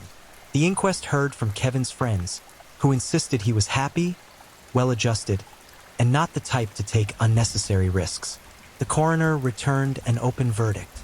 Kevin's mother, Angela, became one of the most vocal proponents of the Manchester pusher theory. She couldn't accept that her son had simply fallen. Kevin knew that area. He'd been there many times. The route from where he was last seen to the nearest access point to the canal required him to deliberately leave the main street, climb over or around barriers, and approach the water's edge in pitch darkness. Why would he do that? What possible reason could a sober-minded person have for taking that detour? Angela's questions echoed those of dozens of other families. The geography didn't make sense. The behavior didn't make sense. The sheer number of similar deaths in similar locations didn't make sense, unless someone was deliberately causing them. But not all the deaths fit the Canal Street pattern. Many occurred in other parts of Greater Manchester, spreading the mystery across a wider area. Rochdale, Oldham, Salford, Central Manchester. Bodies turned up in canals throughout the region, making it harder to pinpoint a single hunting ground or establish a clear geographic pattern.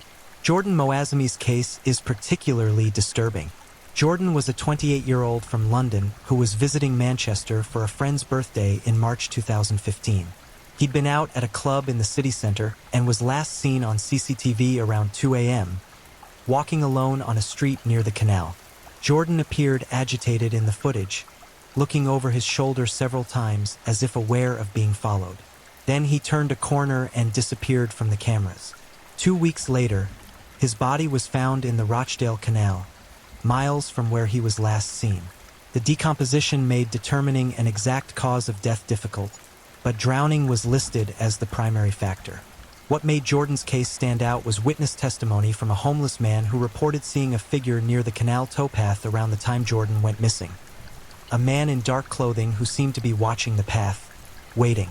When the witness approached to ask for a cigarette, the figure hurried away without responding. Police investigated but couldn't identify the man. The witness description was vague, and no other evidence supported the idea that Jordan had been followed or attacked. But the image stuck in people's minds. A figure in the darkness, watching the water, waiting for prey. Then there are the cases with injuries that don't quite fit the accidental fall narrative. Several victims were found with bruising, scrapes, or trauma that seemed inconsistent with simply falling into water and drowning. When families pressed for explanations, they were told the injuries could have occurred post-mortem. bodies bumping against canal walls, getting caught in underwater debris, being moved by boat traffic. Plausible, perhaps, but also convenient for dismissing evidence that might point toward violence. Danny Wise, a 19-year-old from Manchester, was found in the Ashton Canal in May 2010.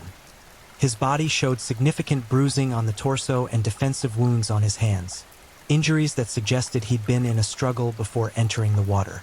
The police investigation concluded the wounds were likely from Danny attempting to climb out of the canal and scraping against rough surfaces.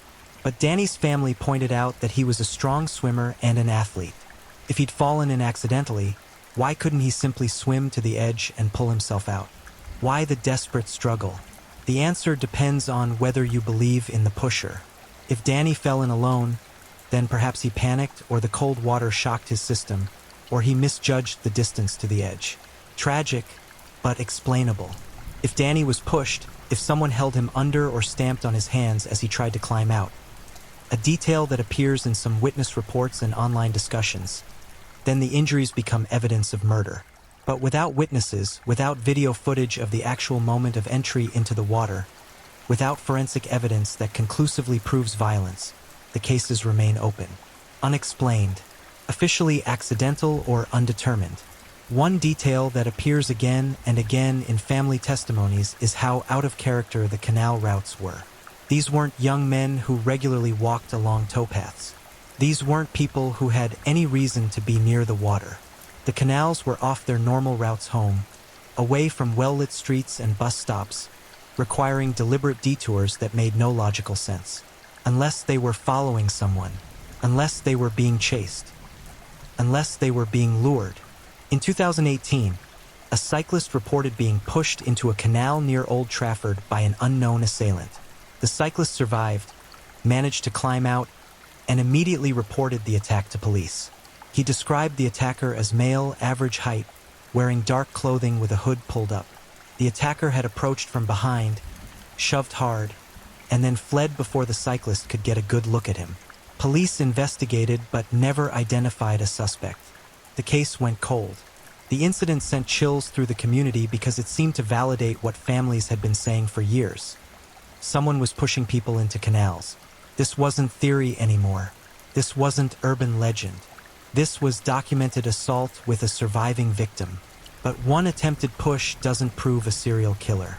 It doesn't connect to the 85 deaths. It could have been a random attack, a one-time assault by someone with no connection to the other cases.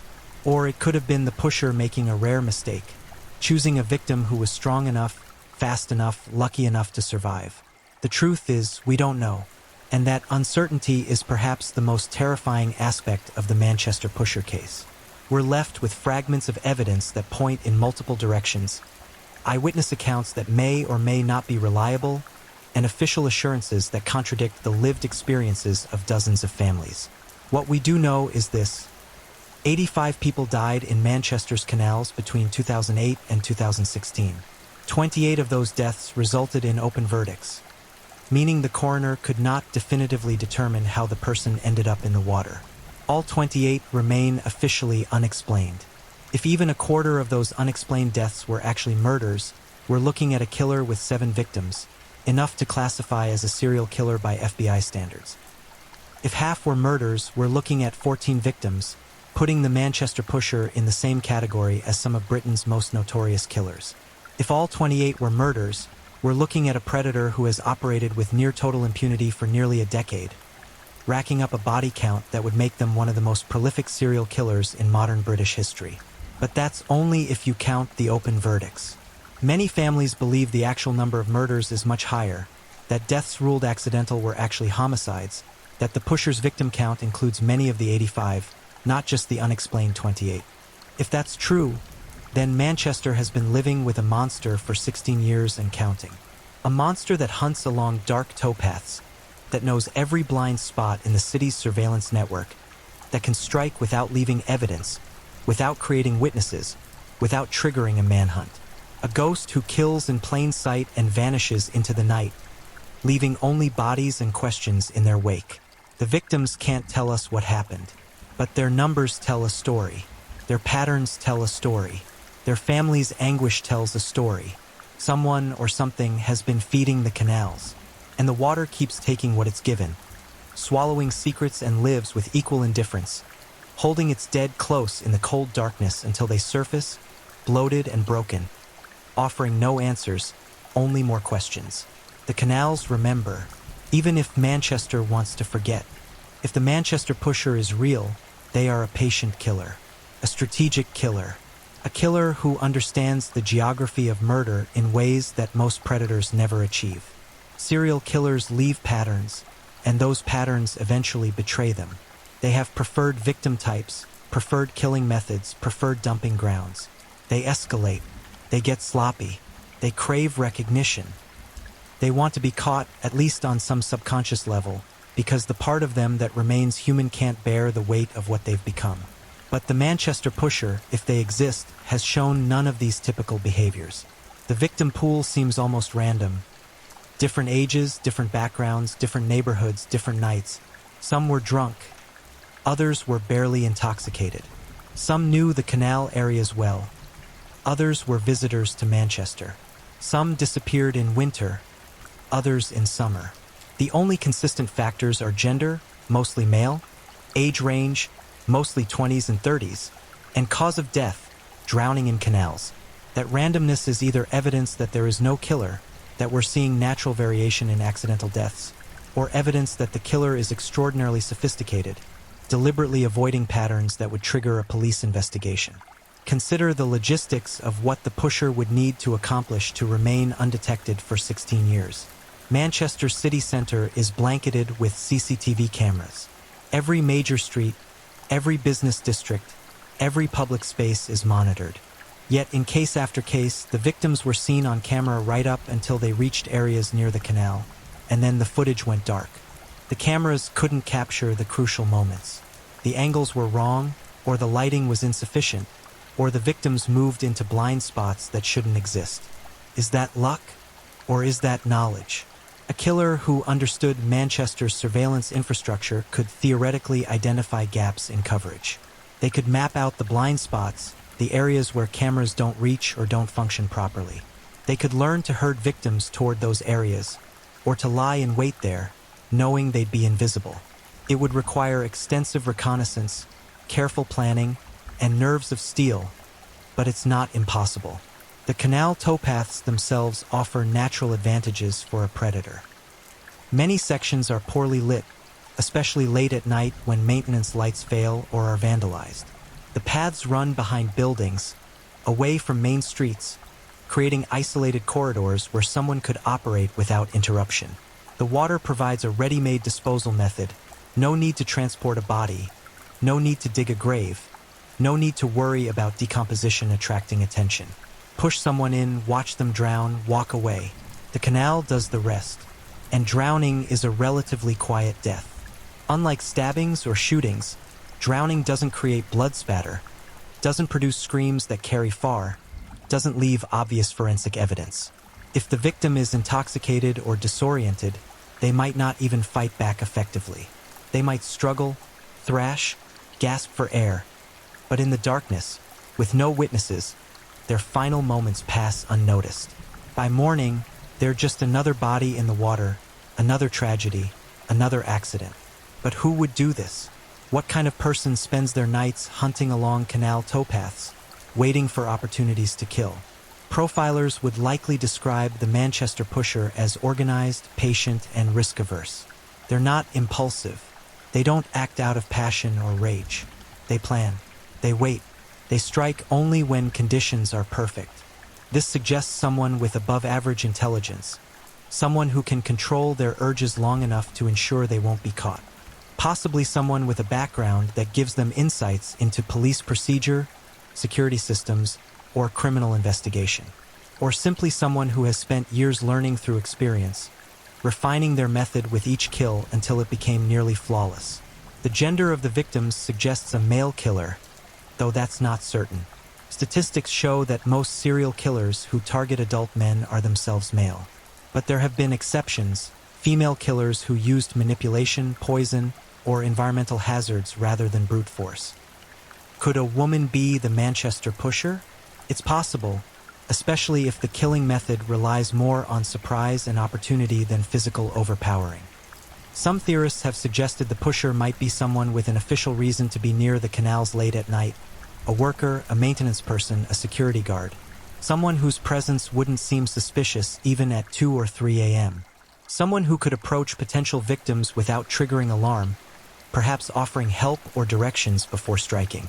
That would explain how the killer gets close enough to push without being noticed or remembered by witnesses. Others believe the pusher blends into the nightlife scene, posing as just another drunk reveler stumbling home. In that scenario, victims wouldn't register the danger until too late.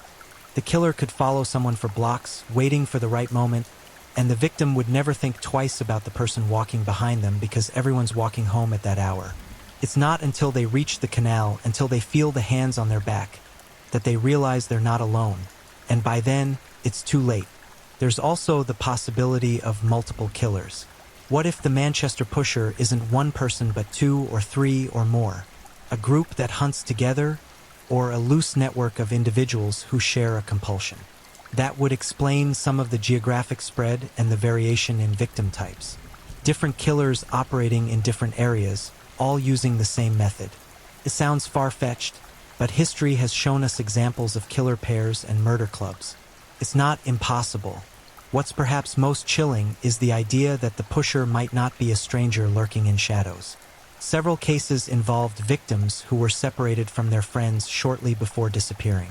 What if the killer was someone they knew? Not a close friend, but an acquaintance, someone on the periphery of their social circle who saw an opportunity and took it? That would explain how victims ended up in unexpected locations. They were following someone they trusted, or at least didn't fear. It would explain the lack of struggle or defensive wounds in many cases. They didn't see the attack coming because they didn't view the person as a threat. But if that's true, if the killer moves through normal social circles, it means any of us could be close to them. They could be the person you chatted with at the bar, the friend of a friend who tagged along to the club, the coworker who sometimes joins for after-work drinks, hiding in plain sight, wearing the mask of normalcy, saving the monster for when the cameras can't see. The psychology of a canal killer would be unique.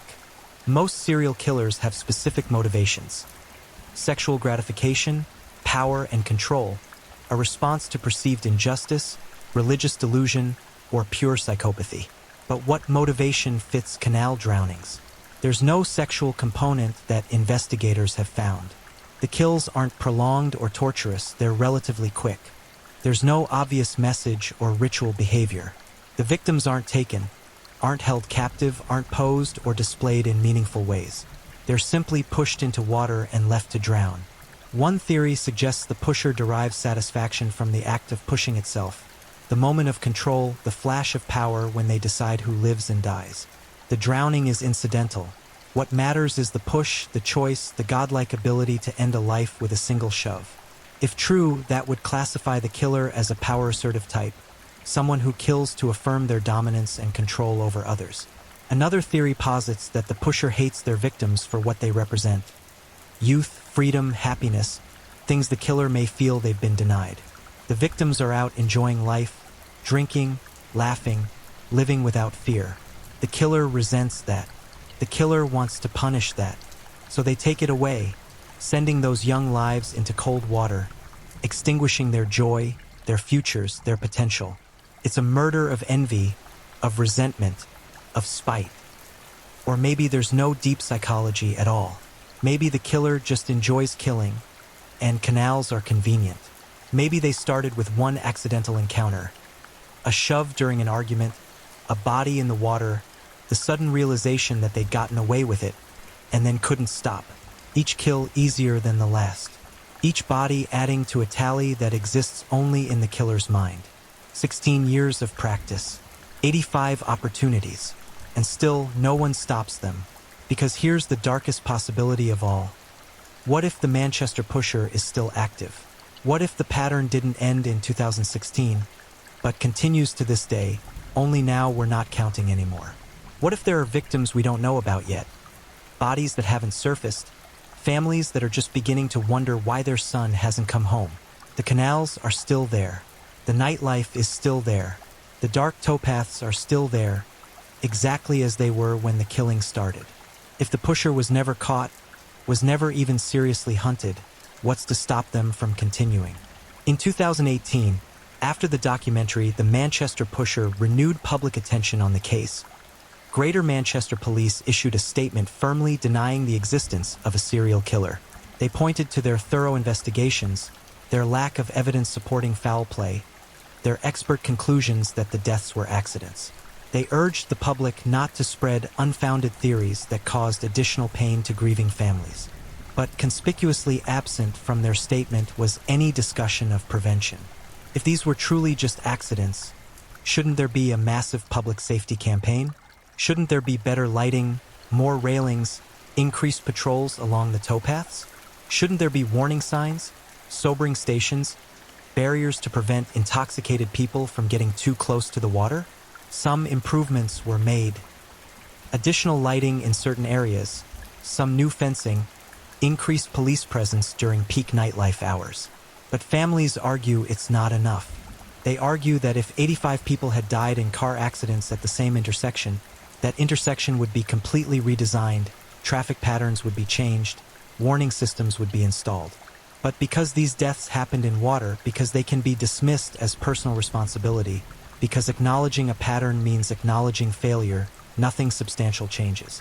And so the canals remain, dark, cold, waiting. If you're the Manchester Pusher, reading this, listening to this, you must feel invincible. 16 years, 85 bodies, police who don't believe you exist, a public divided between believers and skeptics. You've achieved what most serial killers only dream of, the perfect crime, repeated again and again with total impunity. But here's what you should know. Stories like this don't stay buried. Technology improves. Cold cases get reopened. DNA analysis advances.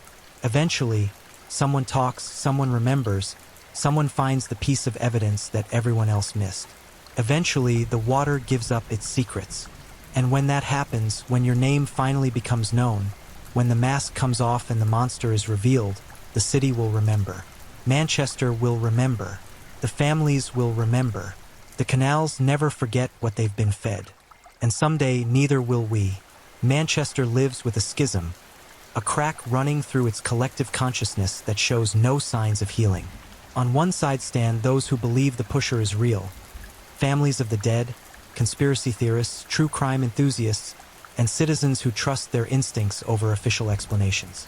On the other side stand the police, most public officials, and those who see the pattern as nothing more than the human mind's desperate attempt to find order in chaos.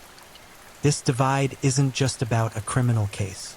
It's about trust, authority, and the question of who gets to decide what truth looks like. The families have every reason to believe in the pusher. When your son disappears after a night out and his body turns up in a canal days later, when the police investigation concludes accidental drowning despite evidence that seems inconsistent with that verdict, when you meet other families with eerily similar stories, you start connecting dots that others refuse to see. Sharon Kelly's son, Paul, was 24 when he died in the Bridgewater Canal in February 2010.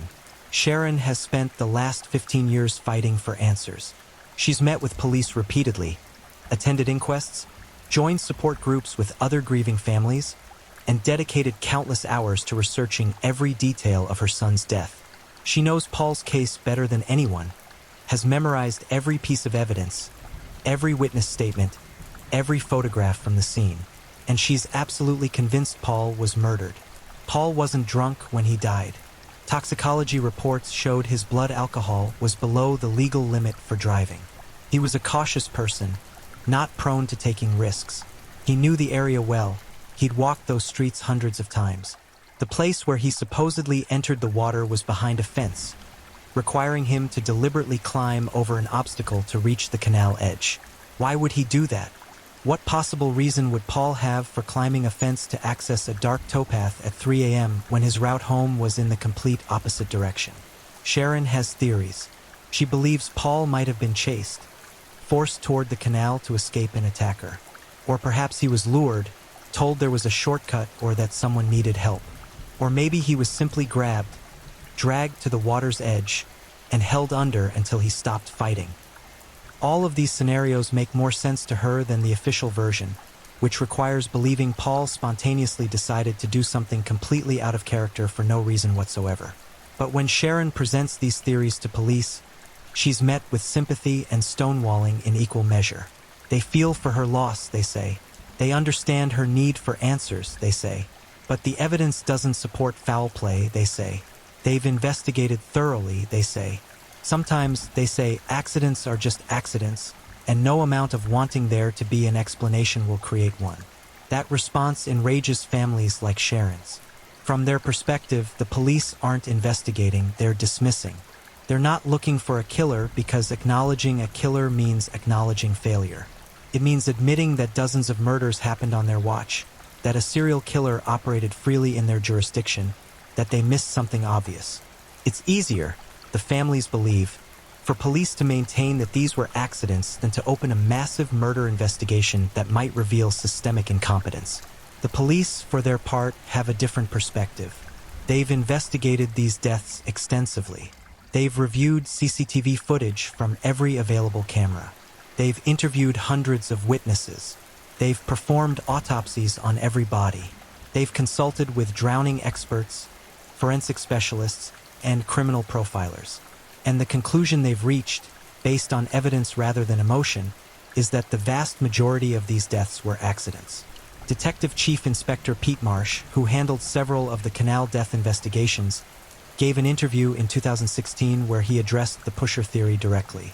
"We understand that families are looking for answers," he said. "Losing a loved one is devastating, and when that death occurs in circumstances that seem unclear, it's natural to want there to be a reason, a person to blame. But we can't let grief drive investigation. We have to follow evidence. And the evidence in these cases overwhelmingly points toward accidental death." Marsh explained that Manchester has a perfect storm of factors that make canal deaths more common than in other cities. First, there's the sheer amount of waterway, 60 miles of canals threading through urban areas. Second, there's a massive nightlife economy, with thousands of people drinking heavily every weekend. Third, many sections of the canal lack adequate barriers or lighting. Fourth, alcohol dramatically impairs judgment, balance, and the body's ability to respond to cold water shock. Put all those factors together, and you'd expect to see people drowning in canals. It's not a mystery, it's statistics.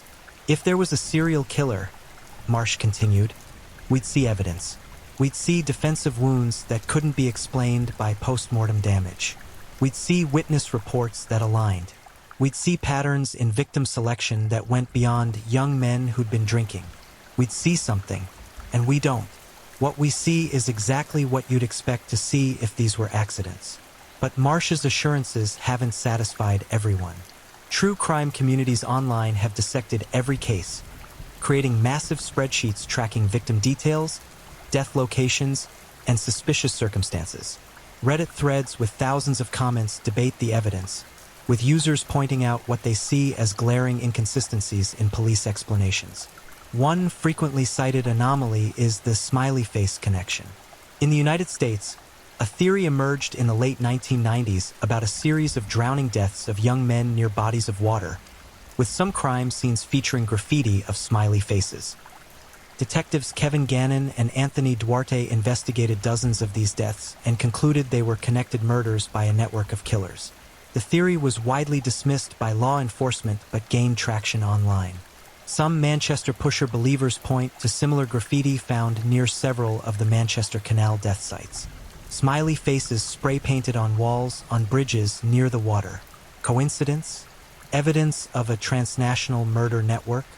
Or just the fact that smiley faces are one of the most common forms of graffiti worldwide, and you'll find them near virtually any urban waterway if you look hard enough. The problem with the Manchester pusher case is that almost any piece of evidence can be interpreted in multiple ways depending on your starting assumption. If you believe there's a killer, everything looks suspicious. If you believe these are accidents, everything has an innocent explanation. Take the case of Daniel Gavin Duffy, a 22-year-old who went missing in November 2013 after a night out. His body was found in the Rochdale Canal 3 weeks later. Daniel's phone pinged a cell tower near the canal shortly after he was last seen. then went dead. His family believes the phone was destroyed by whoever killed him, disposing of evidence. Police believe the phone's battery died or the phone was damaged when Daniel fell into the water. Both explanations fit the facts. Neither can be proven. Or consider the witness reports of a man in dark clothing seen near multiple death sites. Is this the pusher, returning to the scene to relive the kill or select new victims? Or is it just the fact that people wear dark clothing at night in Manchester, especially in winter, and you could find descriptions of a man in dark clothing near any location if you asked enough people? The frustration for investigators is that they're being asked to prove a negative. You can't prove a serial killer doesn't exist. You can only say you haven't found evidence that one does. And for families who've lost someone, that's not good enough. They need closure. They need justice. They need someone to blame. Enter the media. Starting around 2015, the Manchester Pusher story began gaining significant coverage. Local news outlets ran pieces about the canal deaths, interviewing families and raising questions about police investigations. The story spread to national media, then international. A 2018 documentary titled The Manchester Pusher presented the case to a wide audience, featuring emotional interviews with families and experts who believed the deaths were connected. The documentary was compelling television. It presented the timeline of deaths in stark detail, overlaying them on a map that made the clustering seem undeniable. It featured forensic experts who raised doubts about some of the accidental death verdicts. It included atmospheric footage of the canal towpaths at night, empty and menacing, the perfect setting for a predator. It ended with an ominous suggestion that the killer was still out there, still hunting. Greater Manchester police were not pleased. They felt the documentary was irresponsible, spreading unfounded theories and causing unnecessary fear. They issued a statement reiterating that their investigations had been thorough and that there was no evidence of a serial killer.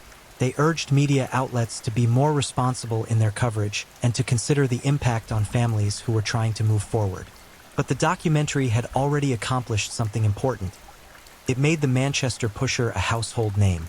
People who'd never heard of the case were suddenly aware of it. Tourists visiting Manchester asked about the canals.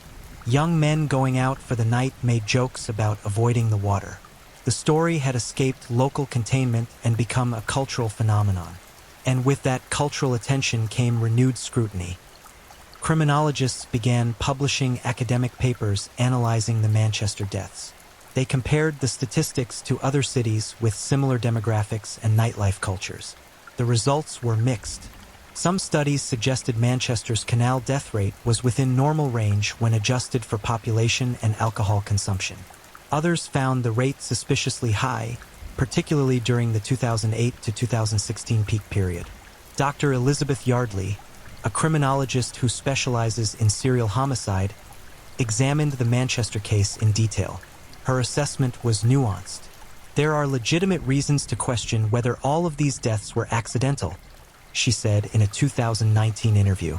The clustering, the demographic consistency, the number of open verdicts, these are factors that would typically warrant serious consideration of foul play. However, the absence of clear forensic evidence, the lack of witness testimony pointing to attacks, and the logical explanations for most of the circumstances make it very difficult to conclusively say there's a killer. Yardley's conclusion? It's possible some of the deaths were murders. It's possible a killer operated in Manchester during that period. But it's also possible they were all tragic accidents. Without better evidence, we simply can't know for certain. And that uncertainty, she noted, is what keeps the story alive. We can't prove the pusher exists, but we also can't definitively rule it out. We're stuck in a liminal space where truth remains just out of reach. That liminal space is terrifying because it means there's no resolution, no arrest, no trial, no justice, just an endless debate between those who believe and those who doubt, with the bodies caught in between. The impact on Manchester itself has been significant. Canal Street businesses reported decreased foot traffic in the years following the documentary's release. Some young people avoided the area entirely, choosing different nightlife districts. Others walked in larger groups, refused to leave without friends, or arranged taxi pickups rather than walking home. The city implemented some safety measures, better lighting in certain areas, additional CCTV cameras, increased police patrols, but critics argued these were too little, too late. There was also a darker consequence: copycat behavior. In 2019, a man was arrested for pushing someone into a canal in Birmingham, over 100 miles from Manchester. When questioned, he claimed he'd been inspired by the Manchester pusher stories, wanting to see if he could get away with it like the pusher does. The victim survived, and the attacker was caught, but the incident highlighted how a myth, whether true or false, can inspire real violence. The families, meanwhile, remain divided in their own ways. Some have made peace with the accident verdicts, accepting that they'll never know exactly what happened in their loved one's final moments. Others continue fighting, demanding new investigations, filing complaints, refusing to let the cases be forgotten. A few have become advocates for improved canal safety, channeling their grief into practical action that might prevent future deaths regardless of cause. Sharon Kelly, Paul's mother, helped establish the Canal Safety Foundation in 2016. The organization doesn't take a position on whether the pusher exists. Instead, it focuses on reducing drownings through better infrastructure, education, and emergency response. "Whether my son was murdered or died accidentally," Sharon said, "the outcome is the same. He's gone. But maybe we can keep others from ending up in that water. Maybe we can save the next family from this pain." It's a pragmatic approach, one that sidesteps the unsolvable debate about the pusher's existence and focuses on actionable prevention. But even that work carries implicit questions. If you're putting up more barriers and lighting to prevent accidents, are you tacitly admitting there's something to fear? If the deaths were truly just random misfortune, would such extensive prevention measures be necessary? The canals themselves remain mostly unchanged from 16 years ago. Water still flows through Manchester's heart, dark and cold and indifferent. The same towpaths that might have witnessed murders, or might have witnessed nothing more than tragic stumbles, continue to wind through the city. Young people still go out drinking. Some still end up too close to the water. Some still don't make it home. Since 2016, the number of canal deaths in Manchester has declined. Some see this as evidence that increased awareness and safety measures are working. Others whisper that maybe the pusher stopped or moved or died or was never there at all. The statistics are hard to interpret because the baseline was always uncertain. Were the 2008 to 2016 years truly an anomaly, or are we just paying more attention now? What we're left with is a city haunted by uncertainty. Manchester doesn't know if it harbored a monster or if it simply had the bad luck of geography and circumstance. The not knowing is its own kind of torture, especially for those who lost someone. At least with a killer, there'd be someone to hate, someone to blame, someone to see punished. With accidents, there's only randomness, the cosmic roll of dice that happen to come up death. But here's what bothers people most. What keeps the Manchester pusher theory alive despite official denials and lack of concrete evidence? 85 is too many. There's too many young men, too many similar circumstances, too many coincidences stacked on top of coincidences. It's too many families asking the same questions and receiving the same non-answers. It's too many bodies pulled from too few miles of canal in too short a span of years. Even if every single death was genuinely accidental, 85 accidents in 8 years represents a public safety crisis that demands accountability. It means the city failed to protect its citizens, failed to secure dangerous areas, failed to respond adequately to a clear pattern of deaths. Whether by a killer's hand or by criminal negligence, Manchester's waterways became a graveyard, and someone should answer for that. But no one has. No serial killer has been arrested. No public officials have been held accountable for inadequate safety measures. No systemic changes have fundamentally altered the relationship between Manchester's nightlife and its canals. The deaths decreased, media attention waned, and life went on. Except for the families. For them, life stopped the moment their loved one didn't come home. And it hasn't started again.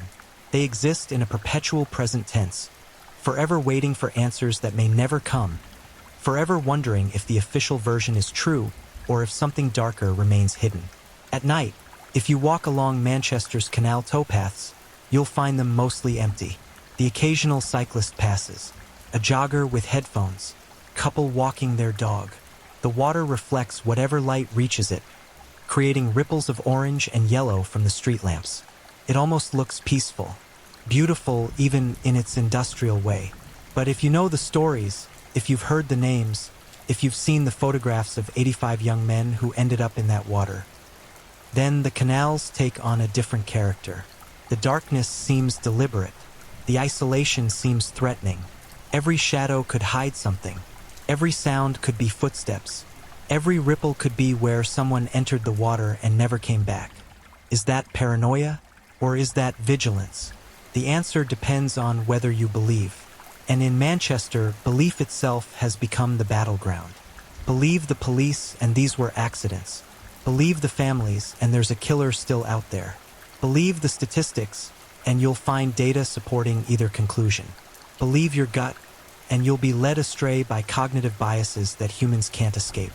So we're left with belief as the only tool we have, even though belief isn't truth. We're left choosing what to accept based not on evidence, because the evidence is maddeningly ambiguous, but on which narrative we find more convincing, more comforting, or more consistent with our worldview. And the city remains divided, half looking over their shoulders, half rolling their eyes at the other half, all of them walking past the same canals, the same water, the same towpaths where 85 lives ended and 0 answers emerged. The Manchester pusher might not exist, but something happened in those canals. Something that took 85 people and gave back only questions. Something that continues to haunt Manchester long after the bodies stopped surfacing. Something that refuses to be dismissed, no matter how many official statements insist there's nothing to fear. Maybe that something is just the cruel randomness of the universe, the statistical reality that people sometimes die in stupid, senseless ways for no reason at all. Maybe it's just water and alcohol and bad luck compounded across years until it looks like a pattern. Or maybe, just maybe, it's exactly what the families have been saying all along. Maybe there was someone walking those towpaths, night after night, watching and waiting. Maybe there was someone who understood the blind spots, who learned the rhythms of the city, who selected targets and struck when the moment was right. Maybe there was someone who got away with it again and again, feeding the canals with bodies and walking away clean. Maybe that someone is still out there, still watching, still waiting.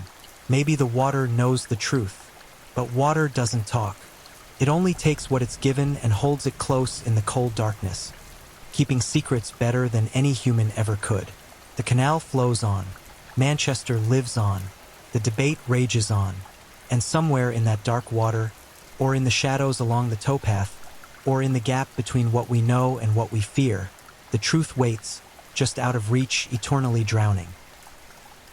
Thank you for watching and joining us as we explored these chilling and mysterious stories. If you enjoyed the journey, don't forget to like, subscribe, and share with others who love a good mystery. Also, let us know where you're watching from. I'd love to hear where in the world you're tuning in. We appreciate you being part of this, and we'll see you next time for more gripping stories. Stay safe, stay curious, and keep unraveling the unknown.